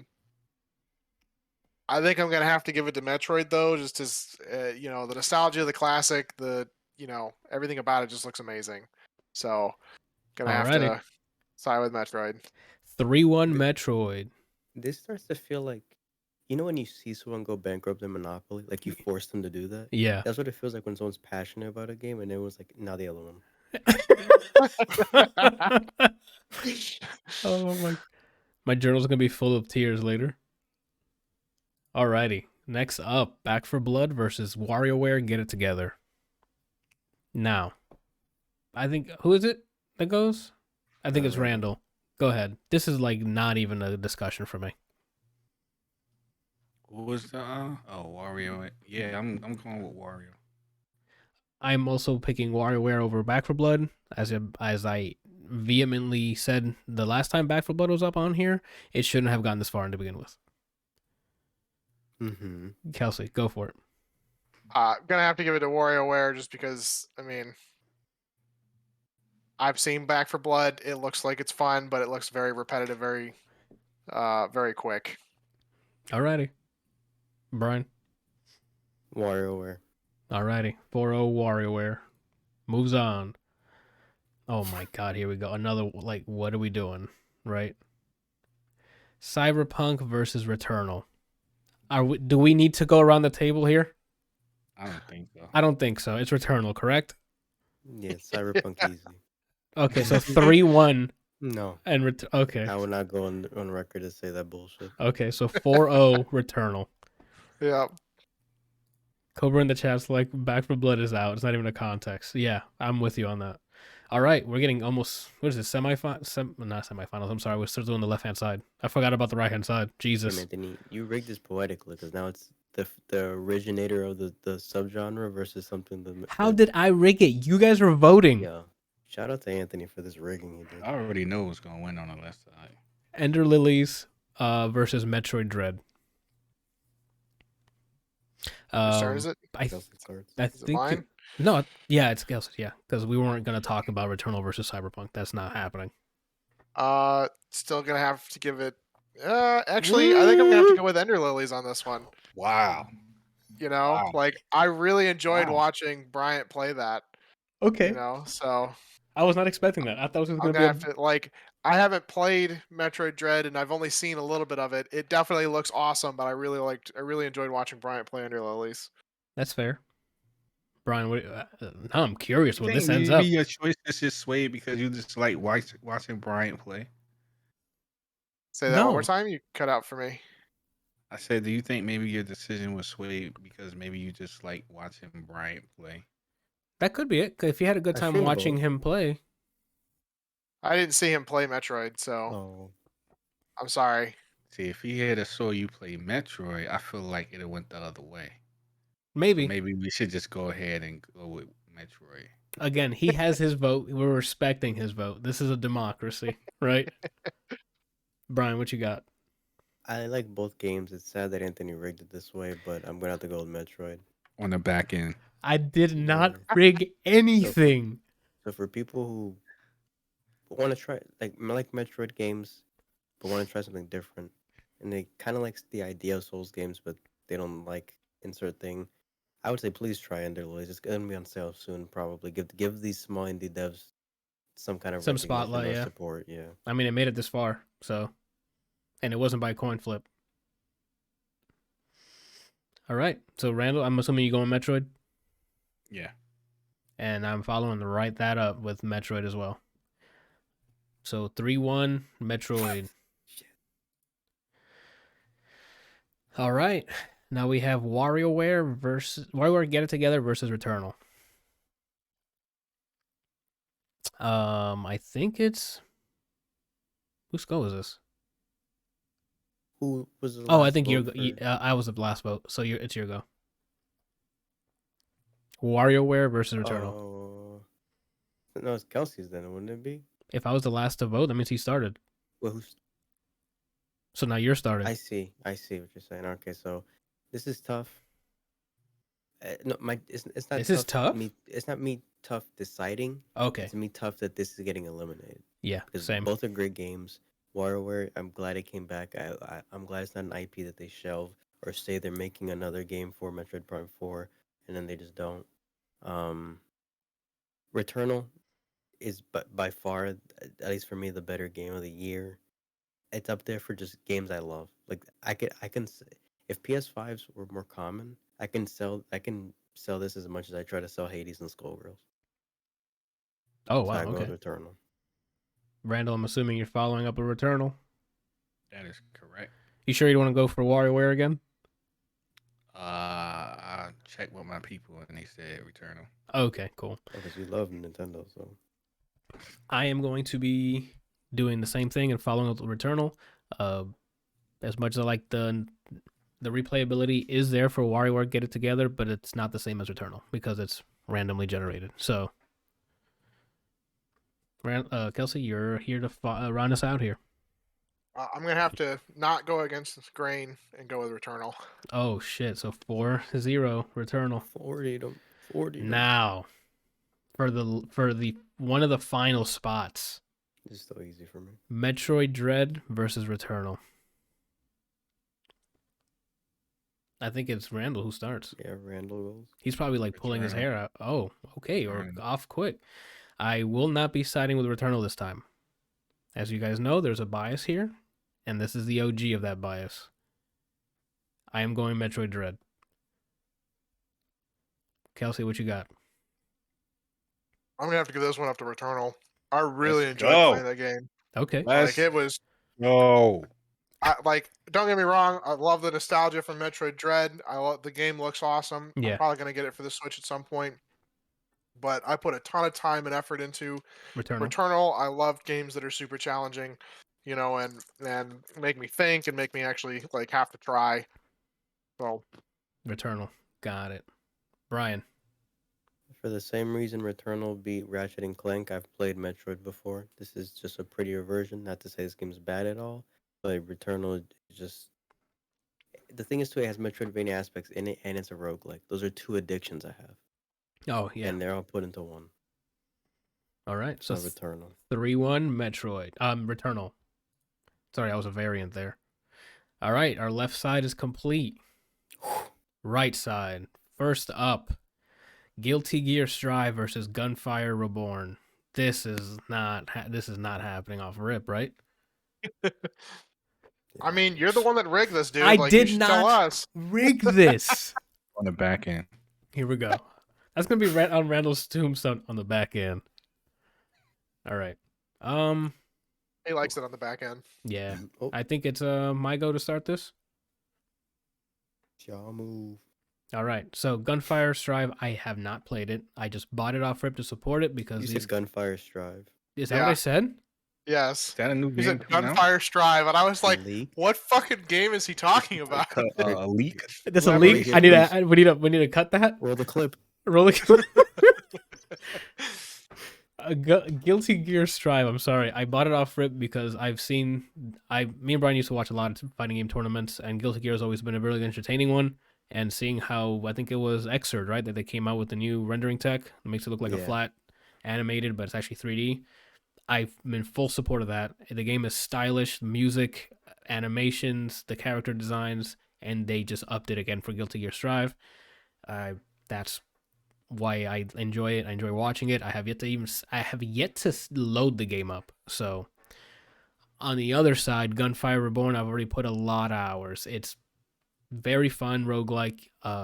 I enjoy the loop a lot. I enjoy the random guns that come down, the spending the cash to get different cards per area. It's just a fun time, and 4-player co-op. So that's always a huge plus, especially with a good 4, not 3. Not 4. 3, 4. Yeah, and that's always a good time. So I'm sorry, Brian. I love Guilty Gear, but I am voting Gunfire. I mean, it's respectable. I like both games. Kelsey, you're up, man. What are your thoughts here? I'm gonna have to give it to Gunfire Reborn. Okay, that's fair. I'm sorry, I'm gonna have to give it to Gunfire Strive. Yeah, I guess Gunfire you know. Strive. I'm a variant, and I just got caught in 4K. Guilty Reborn is definitely the best one Yeah. of these two. No, Gunfire Reborn, like you said, it's very especially the co-op part of it. It's a lot of fun. It's different every time. There are times that it goes great, and then there are times that you just like, please, for the love of God, somebody help me. Yes. And I really just enjoyed it. I know that the Guilty Gear series is amazing, and I've heard really good things about Strive, but I've played personally Gunfire Reborn, so I'm gonna have to give it up to that. Yeah. Brian, you're up, man. All right, so Gunfire. I'm gonna start with that. Talking about this, it's very fun. Co-op games that you can just play with anyone. It's kind of like jump in, whatever. Like just roguelike in co-op form is a refreshing idea, right? You add that with some kind of Borderlands-esque kind of gameplay, more fun. My issue with Gunfire as it is once you beat it a couple times, at this point the game kind of becomes more linear because there's not too many weapon options, and each character has only a certain amount of skills you can get. Like the scrolls is what is more variety, but for the most part, the games become more linear as you keep playing, as opposed to other roguelikes. To me, at least. Okay. Uh, I love the game. Guilty Gear Strive. Uh, this is more so that I said about Melty. This is a playable anime. It's a soundtrack that came with a fighting game. That's what this is. I'm with you on The that. soundtrack's amazing, and it's like the way Doom soundtrack accentuates like how rip and tear it is. The Yeah. soundtrack for Guilty Gear is the fighting game equivalent.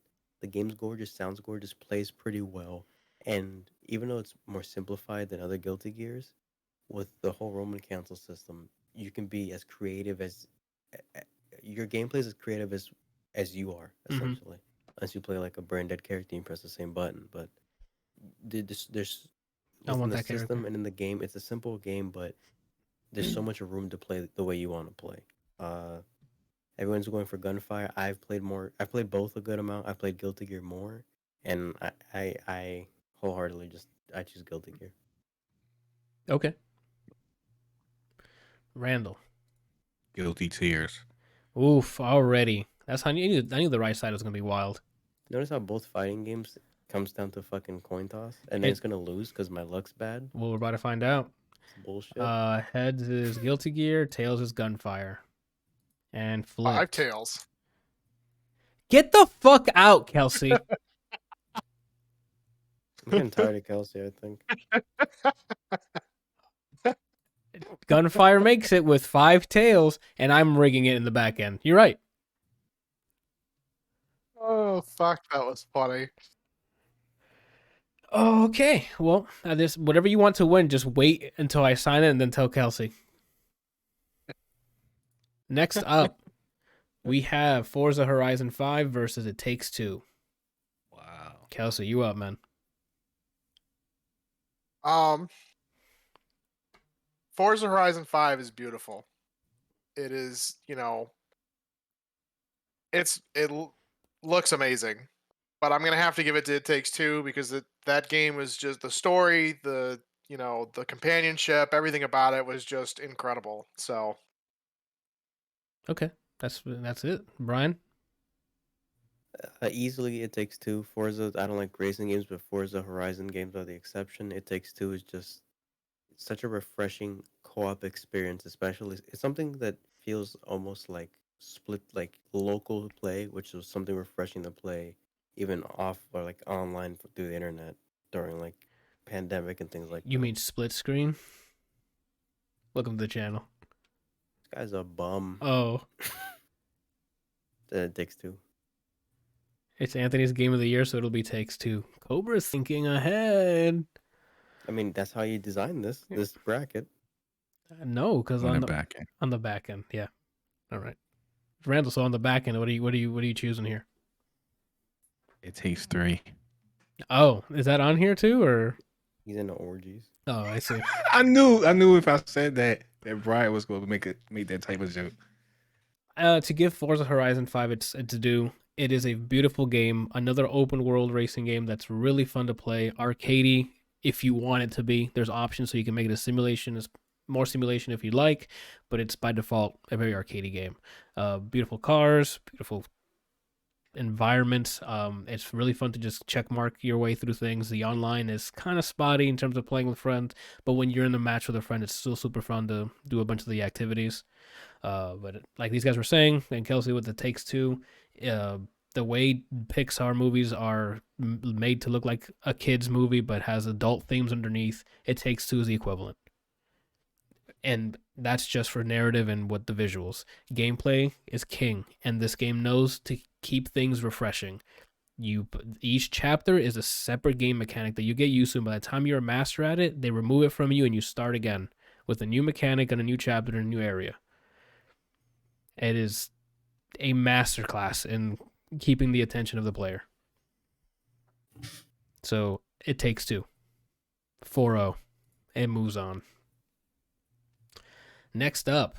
Wow, 2 things about hell. I didn't really Isn't that notice that. DLC? Yep. The Ancient Gods, but you can buy that separately. Oh, it's a standalone. Yes, game? the Ancient God stuff is standalone.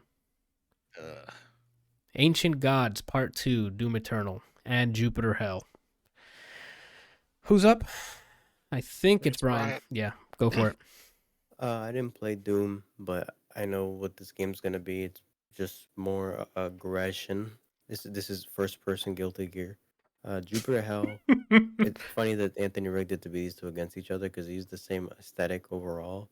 This is On very the back end. on the back end. This is very it's very action oriented guitar soundtrack, but it's a turn based in the sense that every time you move, you take up a turn. So it's like an action turn based, which is what they did. It's also not a roguelike. It's a rogue game where you die, your save's done. Jesus. There's nothing that carries. Oh, I died. Well, I can go back and put point. You start so again. It's a legit rogue game. Yeah. Yeah. It's full rogue. It's really fun. I think Kelsey would actually like this game. Getting into it's simple. So it's the way I explained it, but then combat works like XCOM, but with more reason. Like if you're this close, it usually says 100%. Unless they put a debuff on you, you will not miss this close. First of all, XCOM is a fucking lie. Yeah. Okay, having the end of their fucking head and a 98% chance. I've missed more shots with an 85% chance to hit than I have with a 35% chance to hit. Okay, I want that to sing. I want you guys to think about that. Like just being like, fuck it. I got a shotgun. He's 50 yards away. Let's just fucking do this. Oh, I killed him. Sweet. Oh, I got a shotgun in his face. 98% chance to hit. Nah, man. Miss. You missed. Excuse me? Yeah, you clearly thought of your ex before you pulled the trigger, and you swayed a little too much. Oh.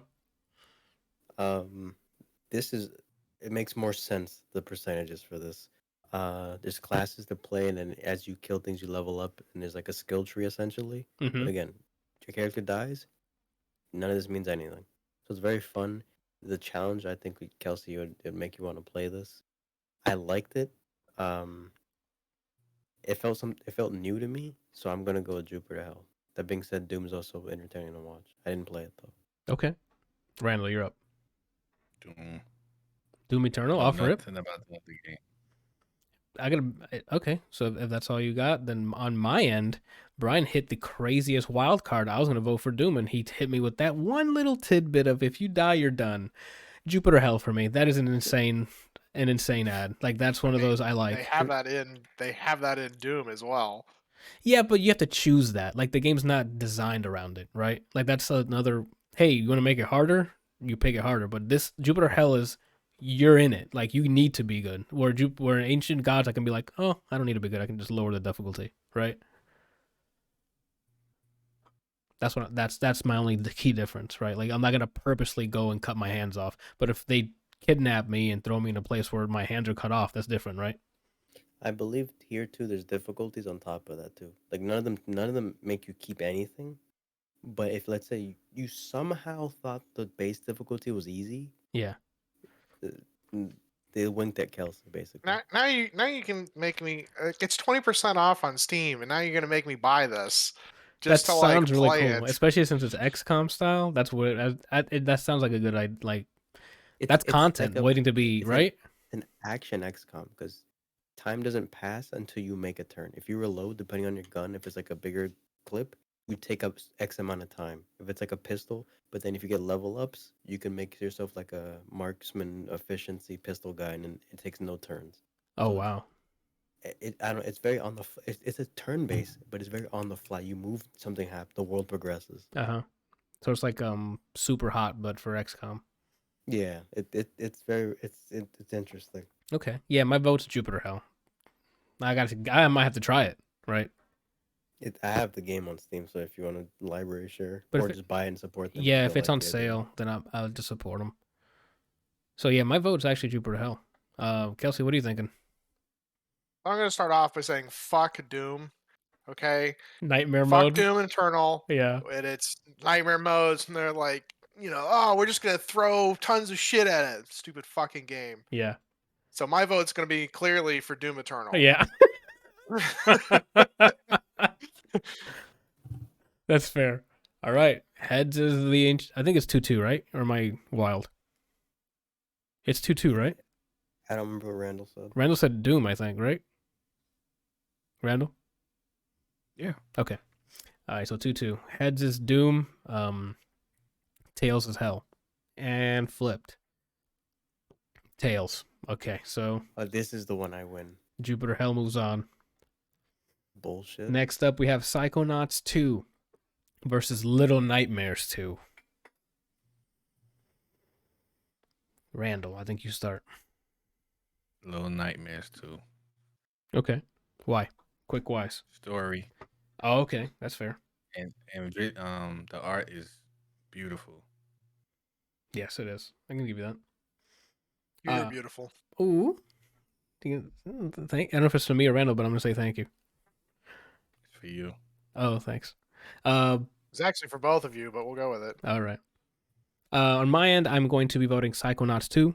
I loved Little Nightmares 2. I played the first one, enjoyed the art style, I enjoyed how eerie it is. I love the platforming, like the puzzles and stuff, getting through, like just being like a little guy going through the world and stuff. Creative enemies, creative bosses. It's awesome.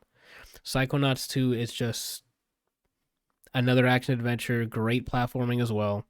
The thing is, it's the opposite of Little Nightmares 2, where Little Nightmares 2, like, you're anxious the entire time, scared, like, shit's gonna pop off. Psychonauts 2 covers you in comedy, right? With comedy and a lot of psychological writing and narrative. So you'll jump into somebody's mind, you'll learn about them through, like, whatever, like, haunts them or they're scared of, or whatever the case is.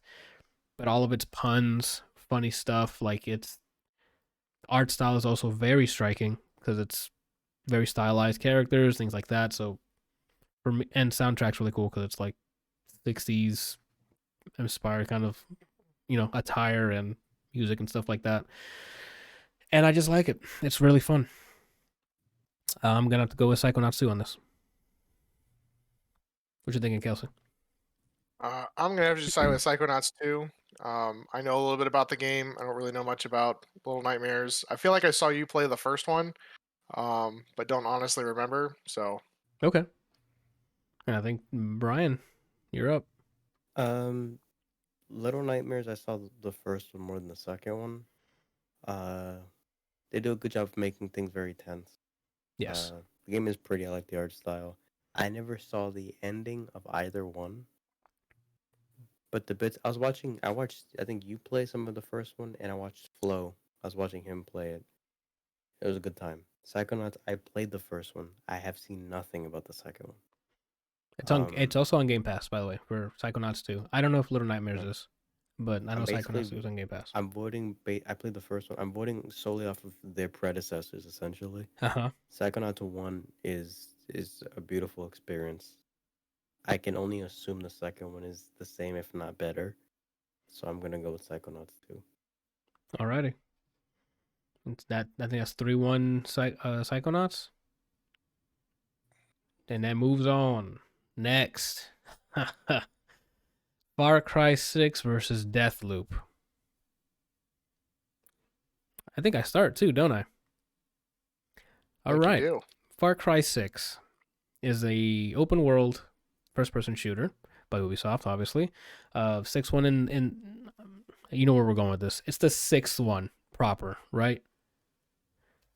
If you played a Far Cry before, you've played it already. After 3, the narratives have become, hey, who's the crazy guy at the top you have to go and kill? And it's been rinse and repeat. The biggest distinction is their change from, regular headshot kills everyone to everyone having health and having ammo types do different damages in Far Cry 6.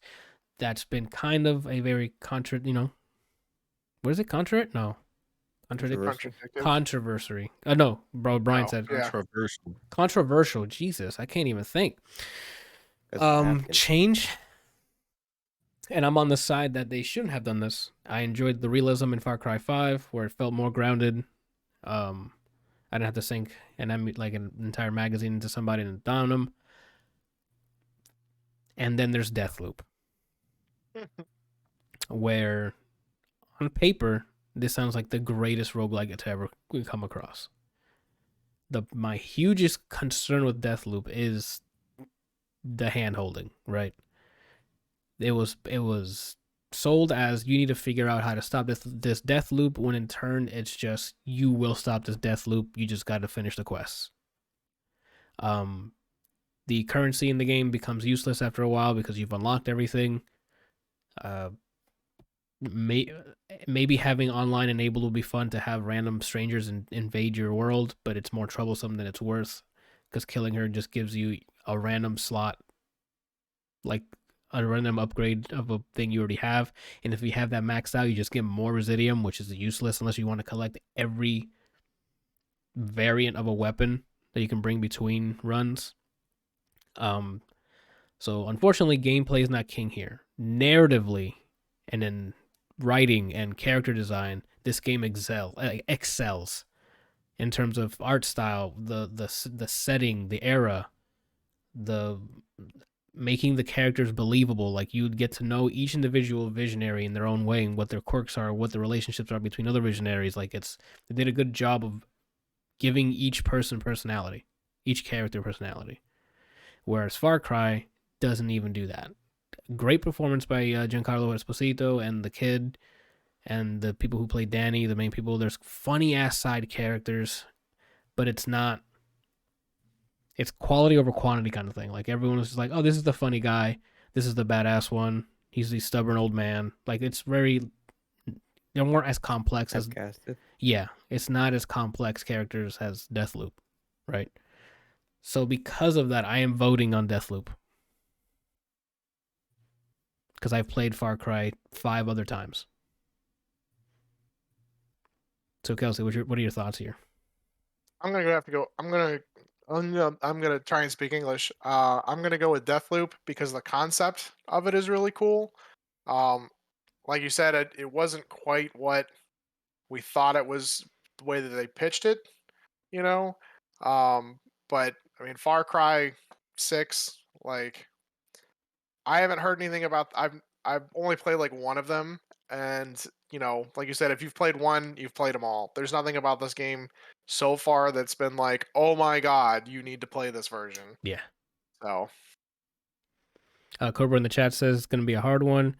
Both of them disappointed him to a degree, but he's going to have more. He had more fun in Far Cry 6. So there's that. So we got 2 Deathloop. Brian, what do you got? I didn't play either one. I've seen you play bits of them. I've seen more Far Cry than Deathloop. The world and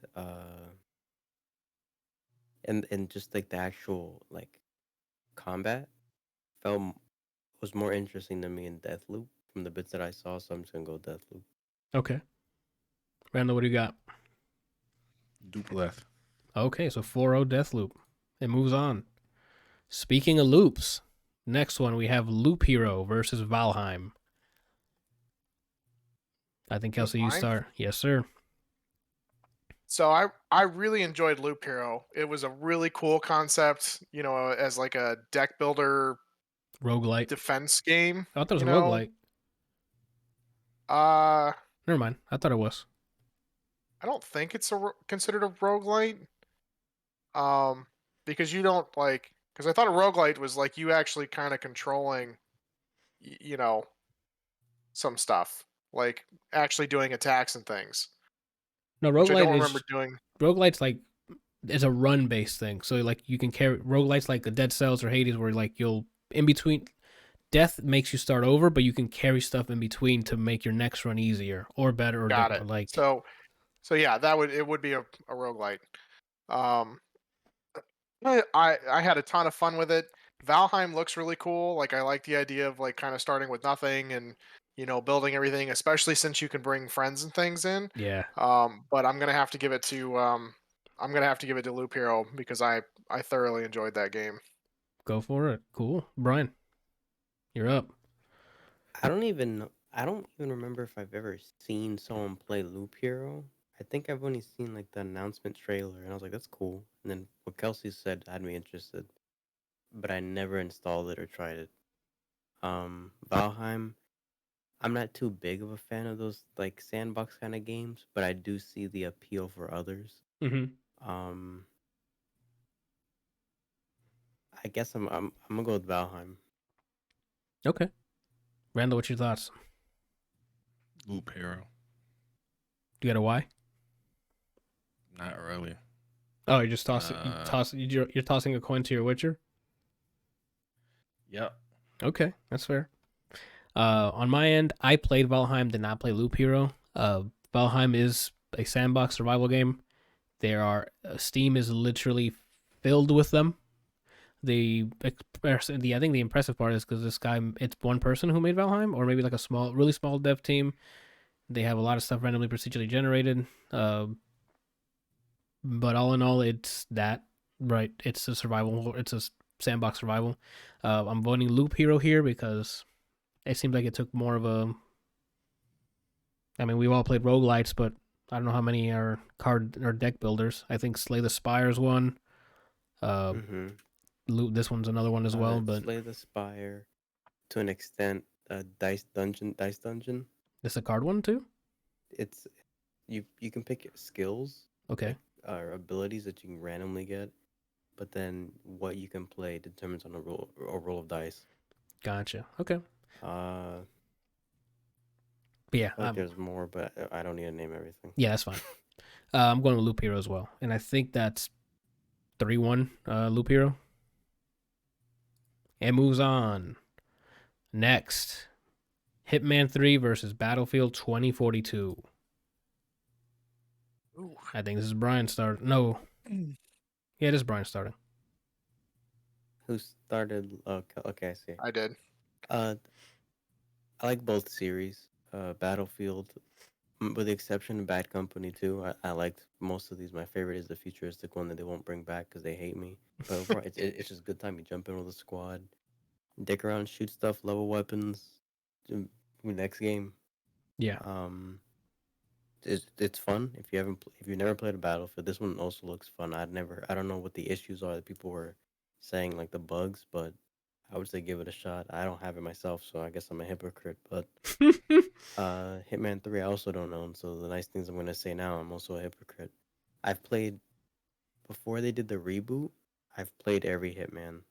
I love the series. I like how open ended it is, where to go basic. There's story that carries on, but the gameplay premise is you're a hitman. They want this guy dead by any means, and it being so open like that, It becomes a it's just really fun. sandbox. Yeah, everybody can kill the same guy in a variety of ways. No one's run necessarily is the same way.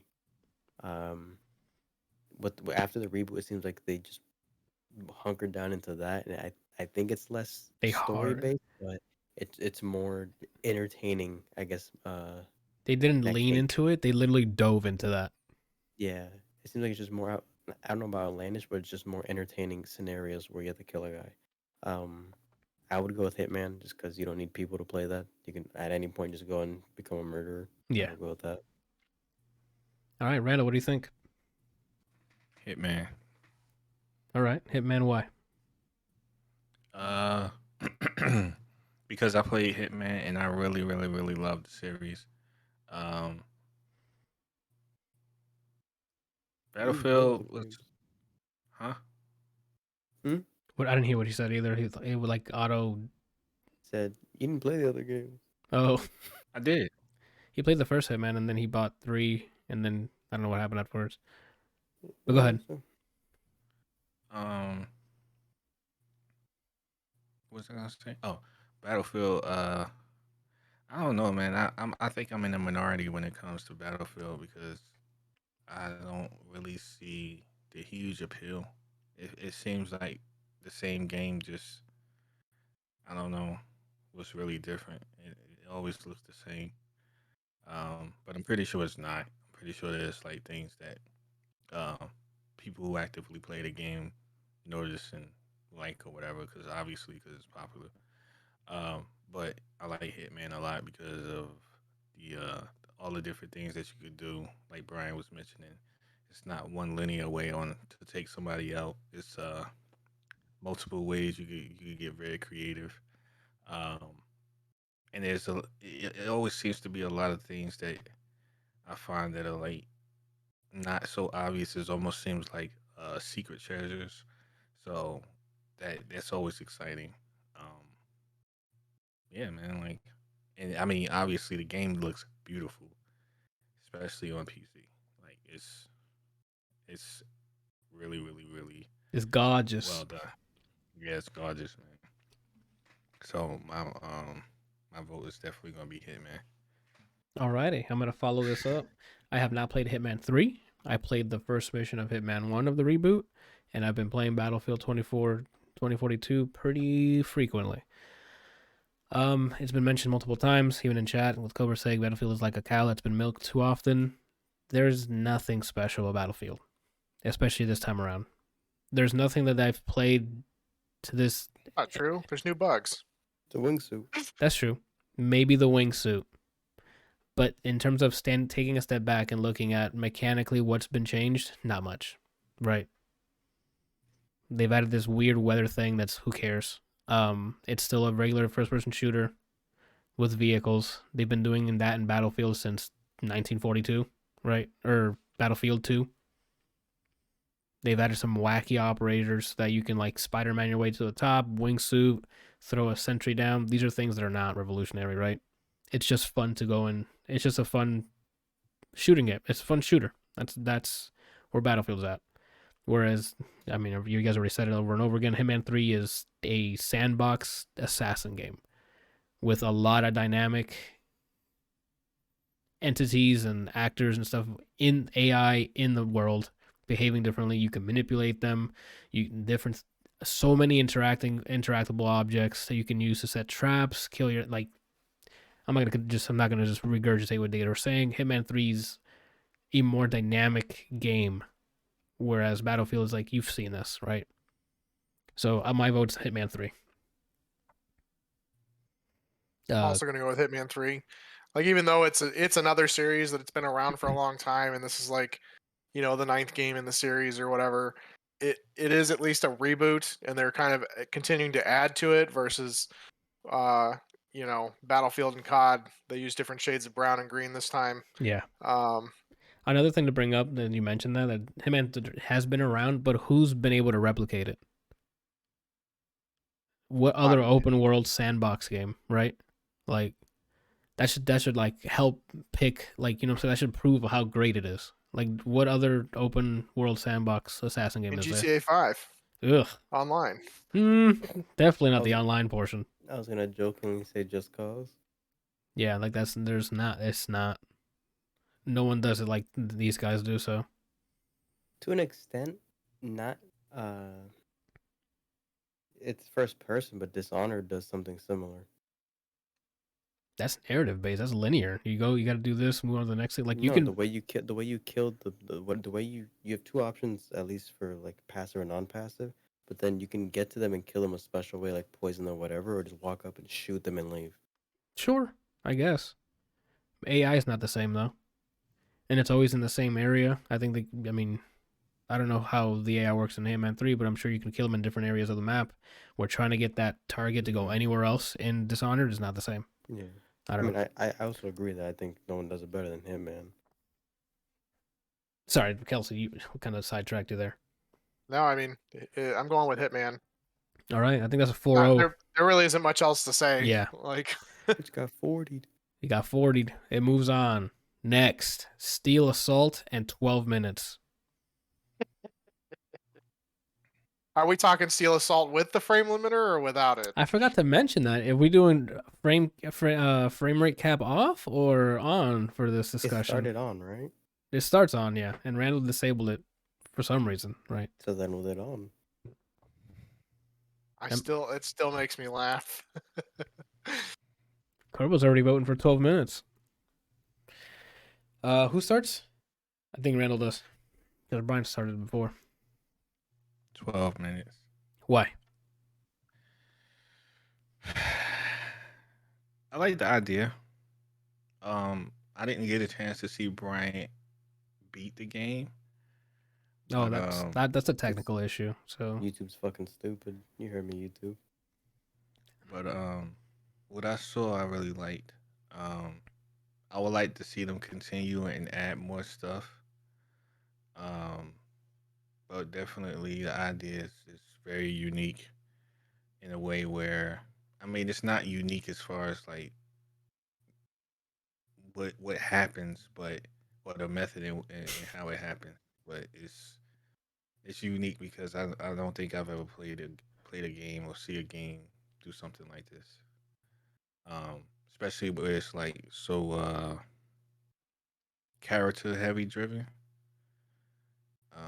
The performance is just like I think they drive the story, in my opinion, is always going to be good for me because I love story. Um, yeah, Okay. I would pick 12 minutes. Gotcha. On my end, I haven't played any of these. I've watched some gameplay and I've saw a good portion, like a quarter of Brian's stream, just to figure out what the hell happened with his stream as I was playing in the background. Then I realized what happened. Anywho, you guys, I've said this over and over again. Gameplay is king. And as Brian said in his review of 12 minutes, once you figure out what to do, you're done with the game, right? So as much as great as that narrative is, I've watched the uncapped frame rate limit and the regular one, and Steel Assault looks way funner than 12 minutes. For me, this is a narrative versus gameplay, and I will always side with gameplay. So Steel Assault takes it for me. I'm gonna have to give it to Steel Assault. I haven't played 12 minutes. It looks interesting, but I had hella fun playing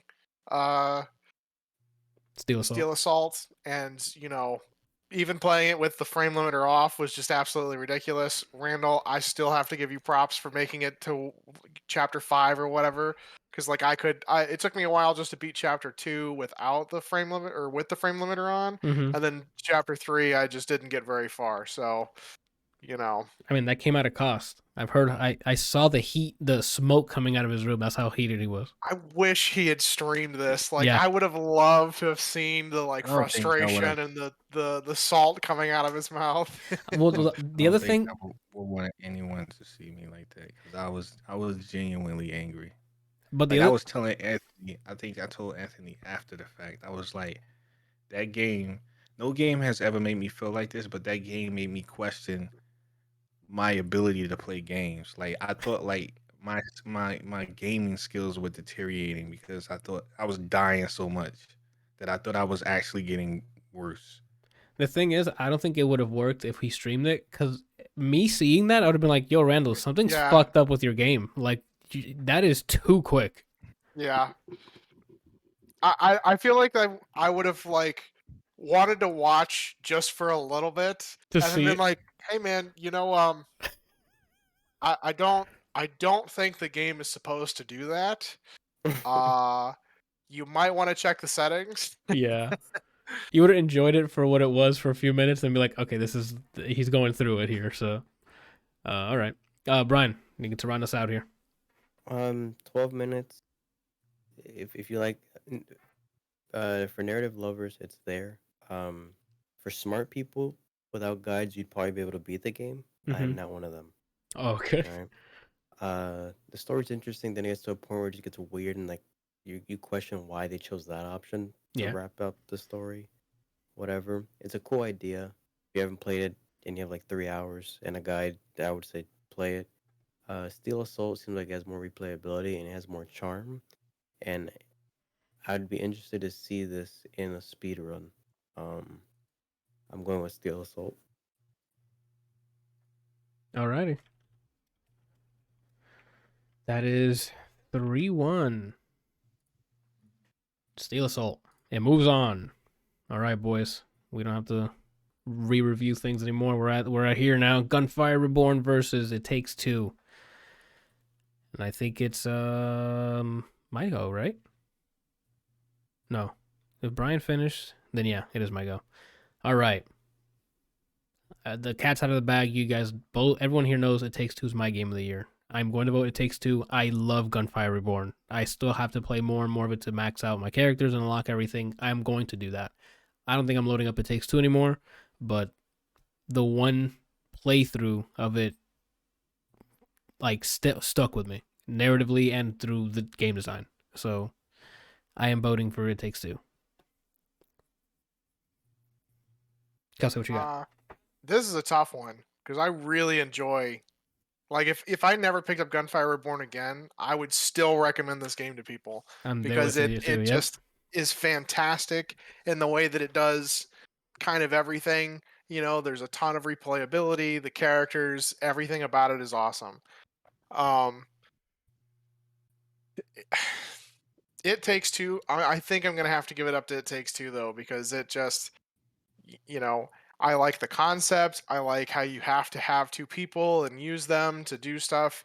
It's kind of a unique take on things. It's not like oh, you can play both characters. You know, like you have to have A somebody second to play player. it with. Yeah. So I'm gonna have to give it up to It Takes Two. I like both games. It Takes Two is an experience I don't think I will forget anytime soon. And when you play with like a non-random, so literally the person I played with was a friend of mine since 6th grade.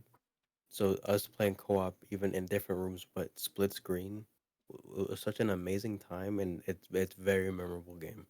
You don't have to play more than once to get your money's worth. So I'm gonna go with that. Randall, your thoughts? It Takes Two. All right, 4-0, but that's not nothing against Gunfire. If it's on sale, go buy it. It hit 1.0 recently. It's really fun. It Takes Two moves on. Next, we got Jupiter Hell versus Psychonauts 2. Kelsey, what you got? I'm gonna have to give it up to Jupiter Hell just with the concept of the game. Like I love XCOM and I love that style. This game definitely looks like it's a lot of fun. Nothing against Psychonauts. Psychonauts is an amazing game. I'm gonna have to give it up to Jupiter Hell. All righty. Brian, what you got? If Jupiter's Hell's on sale, support them. Great game, good idea, fun to play, very challenging. So you will put time into the game. It'll give you the hours. Yeah. But Psychonauts, if I'm going off of the predecessor, if it's anything like the first game, you can have a beautiful story, very beautiful and interesting level design, and just a fun time overall because it's a pretty funny game. So I'm going with Psychonauts. Randall?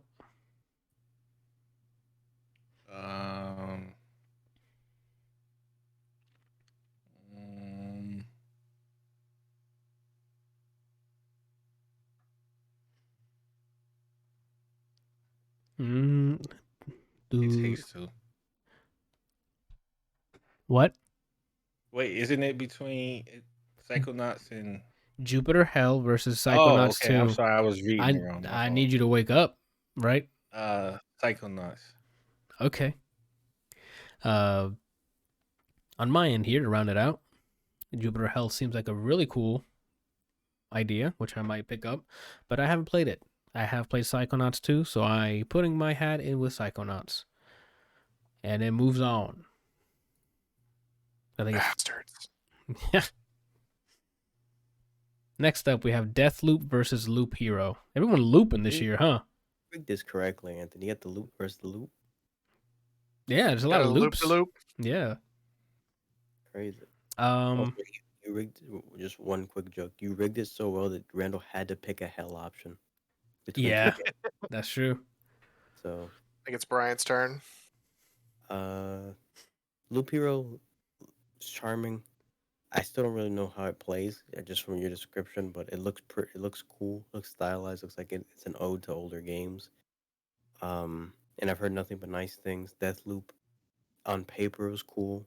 The world still looks cool. The combat was cool.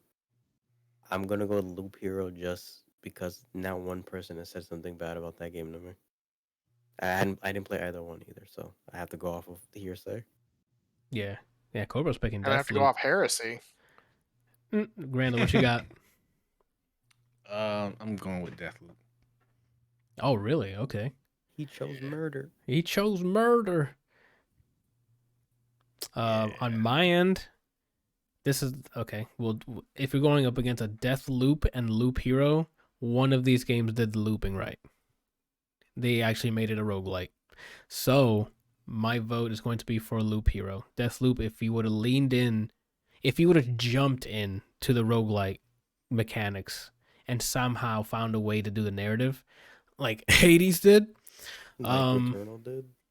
then Deathloop would have been a monstrous game to be reckoned with this year. But the way you handheld us in the narrative was not great. Loop Hero for me. I have to go with Loop Hero because that game was fantastic. Lit. Is that 3-1? Randall, gameplay's king, my guy. As much as I love the aesthetic of Deathloop, right? There's no need to play it anymore, right? Loop Hero, it's randomly stuff. You keep going. Oh, you hit me with the Shoot. Loop Hero moves on. Hitman 3 versus Steel Assault. This is like a free one for me, right? Like, is it free for everyone here? We can all say it at once? Clearly, it takes two. Yeah, for Randall, it's a Takes Two. For me, it's Hitman, right? Like, it's as much as I love the arcadiness of Steel Assault, Hitman, again, a more complex game done really well, right?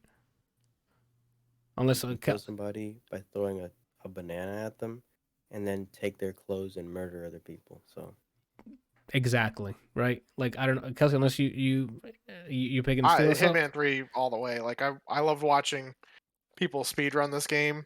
Like it's fantastic to see all the things that they do, like how they set up different kills, like shooting things and then having a fucking jar fall on them and kill them. Like, yeah. You know, Steel Assault was fun, but holy shit. Yeah. You kill somebody with a sign that's hanging up. And Randall, we don't have to. You're picking Hitman, right? I don't know. He had so much fun with Steel Assault. Like, are you sure? Did I? Oh, that's true. Hitman 3 moves on. All right. Next is It Takes Two versus Psychonauts 2.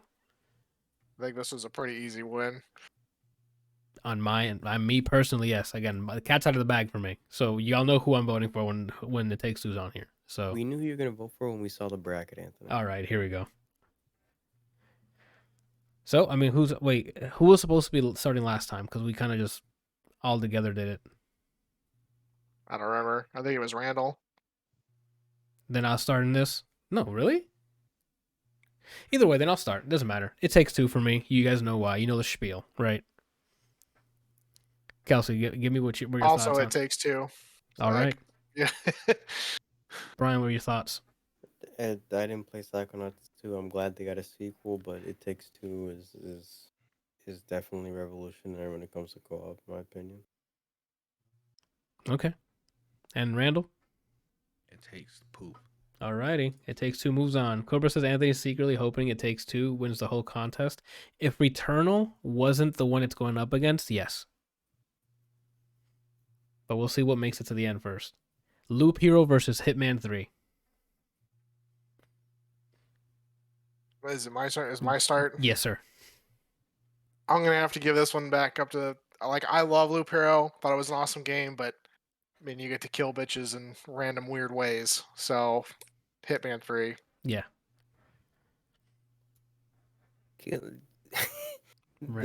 Being able to murder a janitor, wear his clothes, and then C4 his boss is you can't really do that in too many games. So for Hitman 3, obviously. All right, Randall, what you got? Hitman? Yeah. I'm also going Hitman. Loop Hero, I haven't played it myself, but I have played a Hitman game before, and it's just it's rewarding to figure out different ways to kill a man, so... In a 3D world, too, with physics and stuff, and the funny-ass physics, too. So rewarding. Hitman 3 moves on. It Takes Two versus Hitman 3. Oh, my God. Well, Brian start. Yeah, Brian starts. As much as I love the entire Hitman series and throwing a briefcase at someone and then they die and then you can drown their body in a pool right next to them. Good God, man. What's on your mind? Wait, can you murder somebody with a chancla? Probably. Did I say that right? You said it's chancleta? Chancleta is how we say it, and then chancla is I couldn't remember. I was going back and forth in my head, and I was like, fuck, I don't remember which one they use. Yeah, we use chancleta, but chancla is valid. If you're from Puerto Rico, that's what they say. Or in other places too, but... I'm glad the Hitman series is prospering and it's doing well, but It Takes Two just did things to me. They make you feel things? Yeah. Made me feel things. Oh my god! Speaking of which, Brian, I finished Schitt's Creek. Yeah, Let's we speak could talk after. about. Yeah, that's. I'm gonna review it when we come back next year. So Brian, did it make you feel all right? It Did it saved make you feel out of sight? it saved my in-game marriage. oh, that's true. It takes two to make a thing go right. All right, Randall, what did you already vote? Sorry, we gotta wrap this up. I don't know, man. Well, you're gonna have to know, Randall. You're This gonna have isn't to. 10 like. seconds on the clock. Yeah, let's get this. Play rock paper scissors with yourself. Hitman. Hitman. All right. Do we need to have this discussion or? I'm voting it. It takes two. Hitman 3. I love the again. What sucks is my next argument is gonna counter this choice, right? So I'm picking It Takes Two, right? And now it wins, correct? Yeah, I'm siding with It Takes Two. Okay. So it moves on, and now it's Returnal versus It Takes Two. Is it my go to start? I think it's Randall's. Okay, go ahead.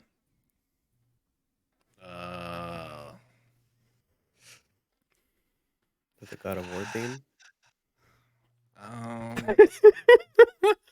Man, why did it have to Get your votes. I don't know, man. You're gonna have to know. What do you mean? I know. I made a big deal about it for the last vote because I'm about to contradict myself. Okay, let's think about it in terms of this. Which game would I want to play over and over? Randall, that's you kind of just picked, right? Like what the hell was that? Like so you're picking Returnal. It Takes Two doesn't have replay value? What do you mean does it have Returnal's a better replay value game? You basically just said which game do I want to play the way it's intended, which is over and over again. Yeah, like what? Yeah, I guess I go with Returnal. Okay. So Cobra almost had it on the dot. He says Anthony always takes gameplay over story, but he's gonna pick story this time. That's where you're wrong. Because Gameplay is king. Gameplay is king, and Returnal has replayable gameplay. So the reason I didn't pick Hitman 3, even though it has replayable gameplay, is because the narrative in It Takes Two reaches way farther than a Hitman. Story's queen. So It Takes Two has a great story, and Returnal, from Brian was saying, is great. But in terms of replaying it, I can go replay Returnal. I'm not going to replay It Takes Two. I loved the first time I played it. I'm not going to go back and play it again. Where Returnal, I still need to go back, and even if I finish it, I'll probably play it again. So my vote is Returnal. I'm trying to think of a game that I was like, the story was so fantastic, I played it multiple times.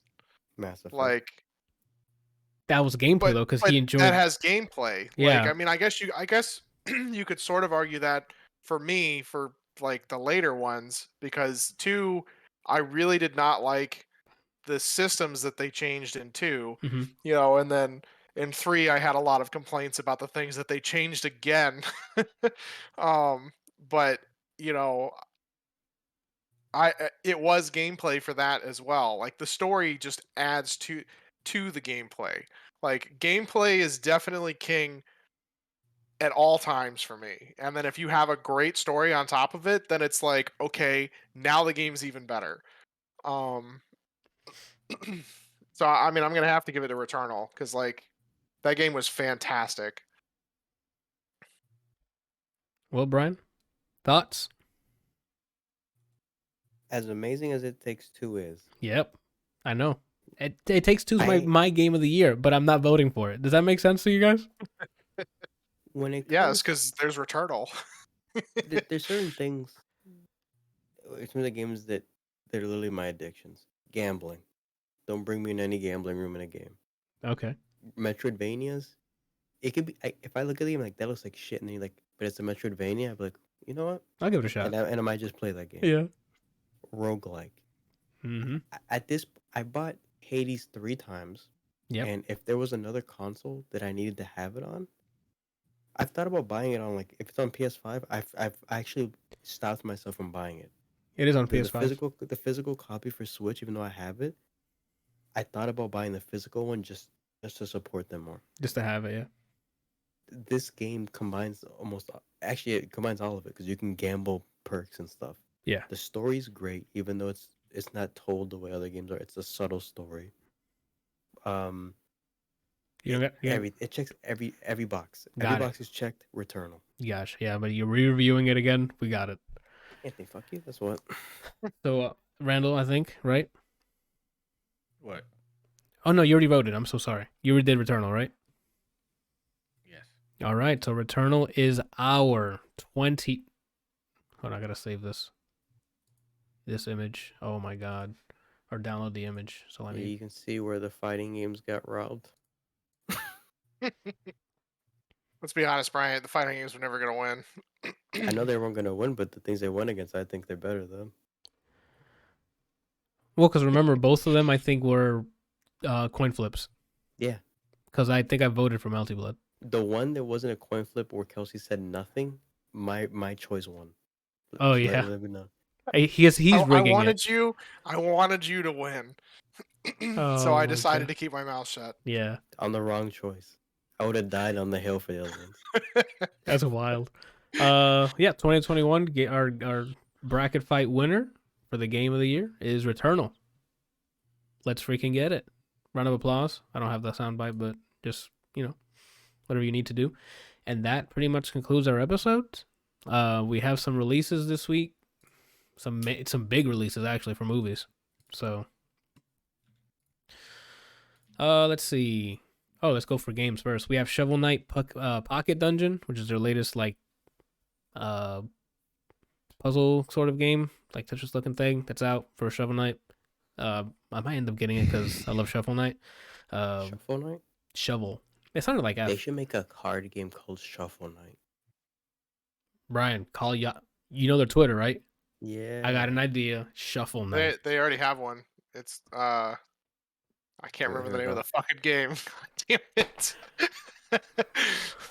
What's the deck fighting game that you go up the tower? We've all played this. Slay the Spire? Slay the Spire. There Slay we the go. Spire. I mentioned it earlier too. How did I forget? Oh shit. The first person like Five Nights at Freddy's game, Security Breach, comes out this week, where you actually like walk around and do things. The Gunk is out this week by the developers of the SteamWorld series. This is their new game. It's called The Gunk. Looks pretty cool. And that's it for games. For movies, we have Nightmare Alley. Go ahead, Brian. Question? The last character for this current season of the Power Rangers fighting game, which is Rita Repulsa, comes out at the end of the week. Oh, really? They already have a for the character last season. trailer? Yeah, they showed this. They showed her. She looks fun as fuck. I feel like if I need to buy that to support them, and then I'd main her. If you see the trailer. Okay. Okay. I didn't know they were. I got too excited there. I couldn't speak. Yeah, Continue. it happens. What is it? What's his name again? I'm so sorry. It's not R.R. Martin. Guillermo del Toro's new. Railroad? No, Guillermo del Toro. They must have said George Railroad. Right. That's his actual. Guillermo del Toro's new film Nightmare Alley comes out this week, and same as Spider-Man No Way Home comes out this week. So big releases for music. Brian, I saw like one guy's name for this week, so I think music. Yeah, music's this at the end of the year usually doesn't pop off unless it's like a surprise drop. Alicia Keys, I think last week dropped one, but She did, but you know how many tracks are in that? isn't it 2 discs? Yes. I still haven't listened to Adele's. Well, we'll get to that next year when I review that. Because I things happened throughout that album, and I'm like, what's happening, right? Who is this person? Like, but that's just me. But that's just me. You might enjoy it. I don't enjoy anything. Oh, I'm sorry to hear that. Alrighty. What are we doing this week, Randall? I mean, the time is almost there. You know that, right? You only got 3 more weeks. What am I talking about? Oh, for his deadline? We're gonna first deadline? We're gonna animation. Oh, you can okay. Watch Spider-Man and work out. And do some art, and You gonna sing and dance? do some games, and that's it.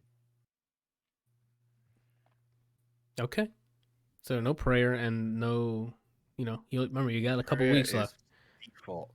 Okay. Remember, he voted for hell, so That's true. Kelsey, what you got this week, man? Let's see. So my vacation starts this week. I'm Oof. on Thursday. I am off until the new year. Okay. Let's fucking go. The streaming content from now on is gonna be lit. nude Um, gaming. I got a smoker, so I'm gonna Ooh. smoke some pork butt this weekend. That That's- should be a lot of fun. Yeah. Let's see. Cobra says you're Oh. gonna stream Steel Assault, Randall. So he's gonna be waiting for your stream. Go ahead, Kelsey. Sorry. No, you're good. I don't know that I'm really gonna be doing much this week. Probably just gonna try and relax because I get It's you a get time off vacation. and you're like, Yeah. I don't know if I could do anything. Yeah. I that's- got a new chair, so I bought a new one of those gaming chairs. Which one is it? Uh, Secret Lab. Nice. How Yep. how does? Because I've sat on Randall's chair before, his Vertigear. I have not sat on a Secret Lab. I need to change mine. It's old. I need to It is invest. fan-fucking-tastic. Okay, like it's firm but soft. It's comfy. Like Doesn't it stroke you? it does. Like I've been getting a hand job this entire time underneath the desk. That's pretty good. Though. That extra? No, it comes with every model. Don't worry about it. Let's fucking go. You come with every model. I like that. There we go. These chairs are selling themselves. There is a sale going on right now. One of the things I really like about the site is that they have different sizes, and like my biggest thing with like a lot of my older chairs is that they've either been like they don't feel like they fit me, Mhm. and this one it feels like I fit in the chair. Okay. It's not like it's just oversized or it's too small or whatever. Like there's a ton of things that are adjustable about it, and it's comfy and it fits me. It also comes with this like awesome magnetic pillow, that you can put back here if you want, and then put your head back. It's got, I'm fucking sold. there's a lever that allows you to like lean back, or have the like Fat well, Joe. supposed to come up. I'll fix that in a minute. But and then it's got like a tilt function to where you can like lean all the way back type thing. I just got it in today and I'm thoroughly enjoying it. Okay. I was like, guys, I need a new chair, and asked like 6 or 7 people, and every single one of them was like, get a Secret Lab, get the soft weave, and get a Secret Lab soft weave. You will thoroughly enjoy it. Got it. 'Cause I need to invest in it. 'Cause I know those chairs aren't like cheap, so I know it's an investment. It's on. I got mine was a little more because it's a There's cocaine in it. Yes, but it's carve room for your balls. It's an extra large. Okay. I don't remember if I said this, but on the site they have like you put in your height and your weight, and they're like, "Hey, this is the one that you should go with." So if you're like really tall but super skinny, there's you can get the large. If you're like me, who's a fat ass and super tall, like they're like, "No, you need the extra large." Okay, give us an extra $100. Take the extra large. You'll thank us. They pulled you aside, sir. You don't want to get that You know. one. You want to get the extra large, okay, sir? Yes. But I'm really liking it, especially over the old one. When I first sat in it for the first like hour or two, my ass and my legs were starting to cramp and get really sore because they're like, "What is this? What are you doing? Why are we sitting properly? This doesn't feel right." Like, there's support here. What are we doing? Yeah, I've been going to the Secret Lab website multiple times, going like, should I pull the trigger on this? I checked Vertigear, I checked DX Racing one, a bunch of those chairs, and I'm like, which one, damn it, Yeah. So everything that I've read online, because like the chair is an investment. Like most of us, especially gamers and programmers and things, we sit here for long periods of time, and we need a chair that is going to support us and be comfortable and last for more than 2 years. And then you get like little shit chairs that you're like, I like it, but my back is killing me. I can't sit up straight. I'm starting to hunch over and everything. Like Yeah. this feels like it sits me up and actually lets me sit here. There's a bunch of lumbar adjustments. I'm loving this. And everybody that's else that okay. I've talked to is like literally like 6 or 7 people. I was like, "Hey guys, I need this." And they're like, every single one of them was like, "Get a secret lab. Get a secret lab." Soft Weave Secret Lab. I think I'm gonna pull the trigger. Yes. It's Did you because ask them if they were employed by Secret Lab beforehand? though? that's true. Yes, and they all said no. There you go.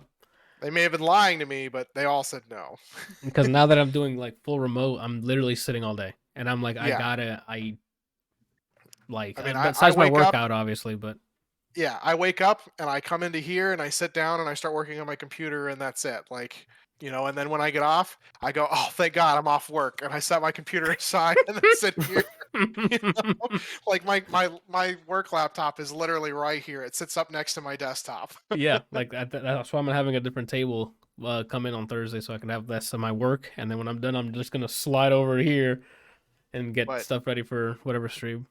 So the on sale, this one was about $550 or so. Yeah, But I feel like this is going to be one of those that really helps with my posture and supports my weight and my height and is going to be comfy for the next 5-10 years. yeah. So I'm gonna have to in a few months, or a few weeks, grab that. All right, cool.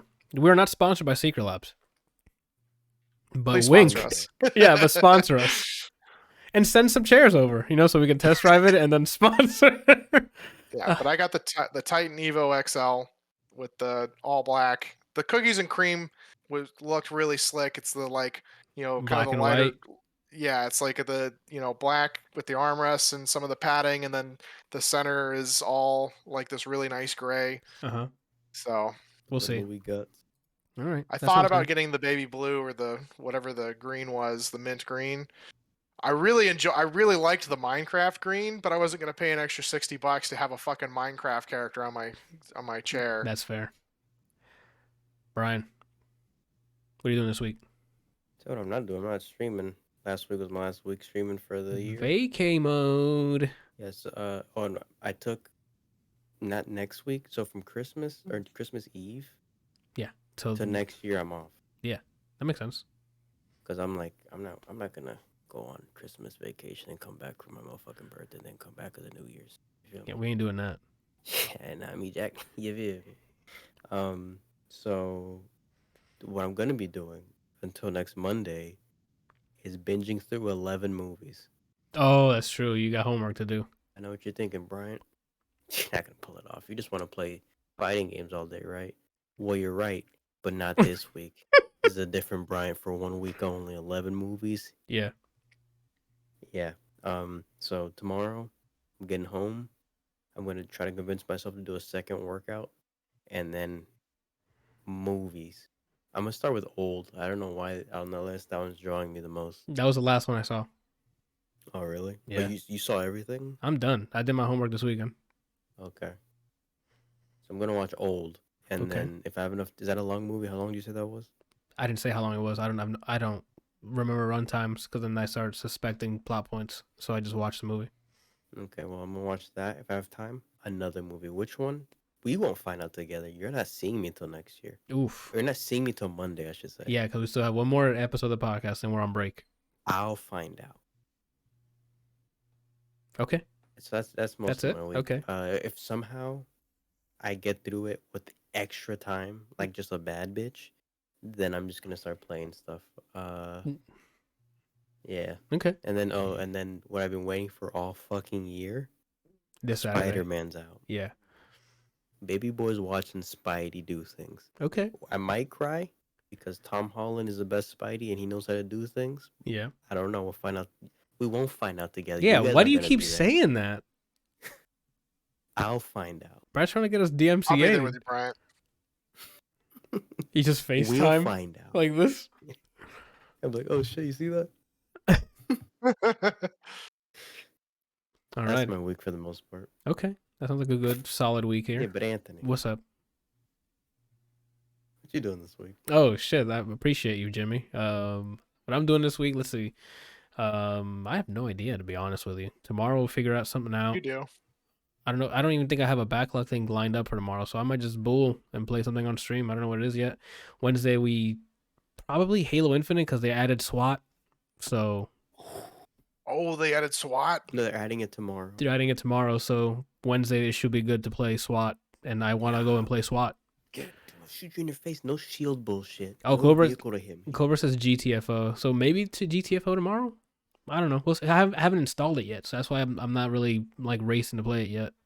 Guess you can say we'll find out together, huh? Yeah, we'll find out together, but not a high chance because I'm sure after work I'm gonna be like, I just want to turn my mind off. I don't think GTFO is a turn your mind off game. No, it's the exact opposite. Yeah, so we'll see. And then Thursday I'm gonna ask Janiana to see what she wants to play. We'll figure it out. Maybe it's some more World War Z. We've been playing that. We'll find out together. Find out. We'll find it together, but I think it's World War Z because we're going through it pretty quickly. There's some weird ass levels where it's like shit. There's just so many zombies. It'd be great if we had other human players instead of these AIs that are trash. But we're getting through it, and then that's it. Until next week, our final episode of the podcast of the year. We're gonna end it with movie of the year. So buckle in for that because that's gonna be there's a lot of heavy hitters in it. So Watch me have something to say for 11 more movies than I would have if we did it today. yeah, like I thought we were gonna get through this quicker with less fucking things, and here we are, 3 hours and 5 minutes in. Yeah, I don't know how we're gonna do the movies. Like, we're gonna have to just be like, nah, fam. Like, Yeah, say your piece and then go. I'm gonna have to I guess since we're all here, I will rudely interrupt you next week. Period. No. Like we're not. Movies, you guys can hold me to this? Movies should be quicker because there's no gameplay is king. It's only story. That's true. Well, there's also there's more than that for me. Oh, I did it for you. All right, and that's it for this week. We'll be back next week for the movie of the year. Bye.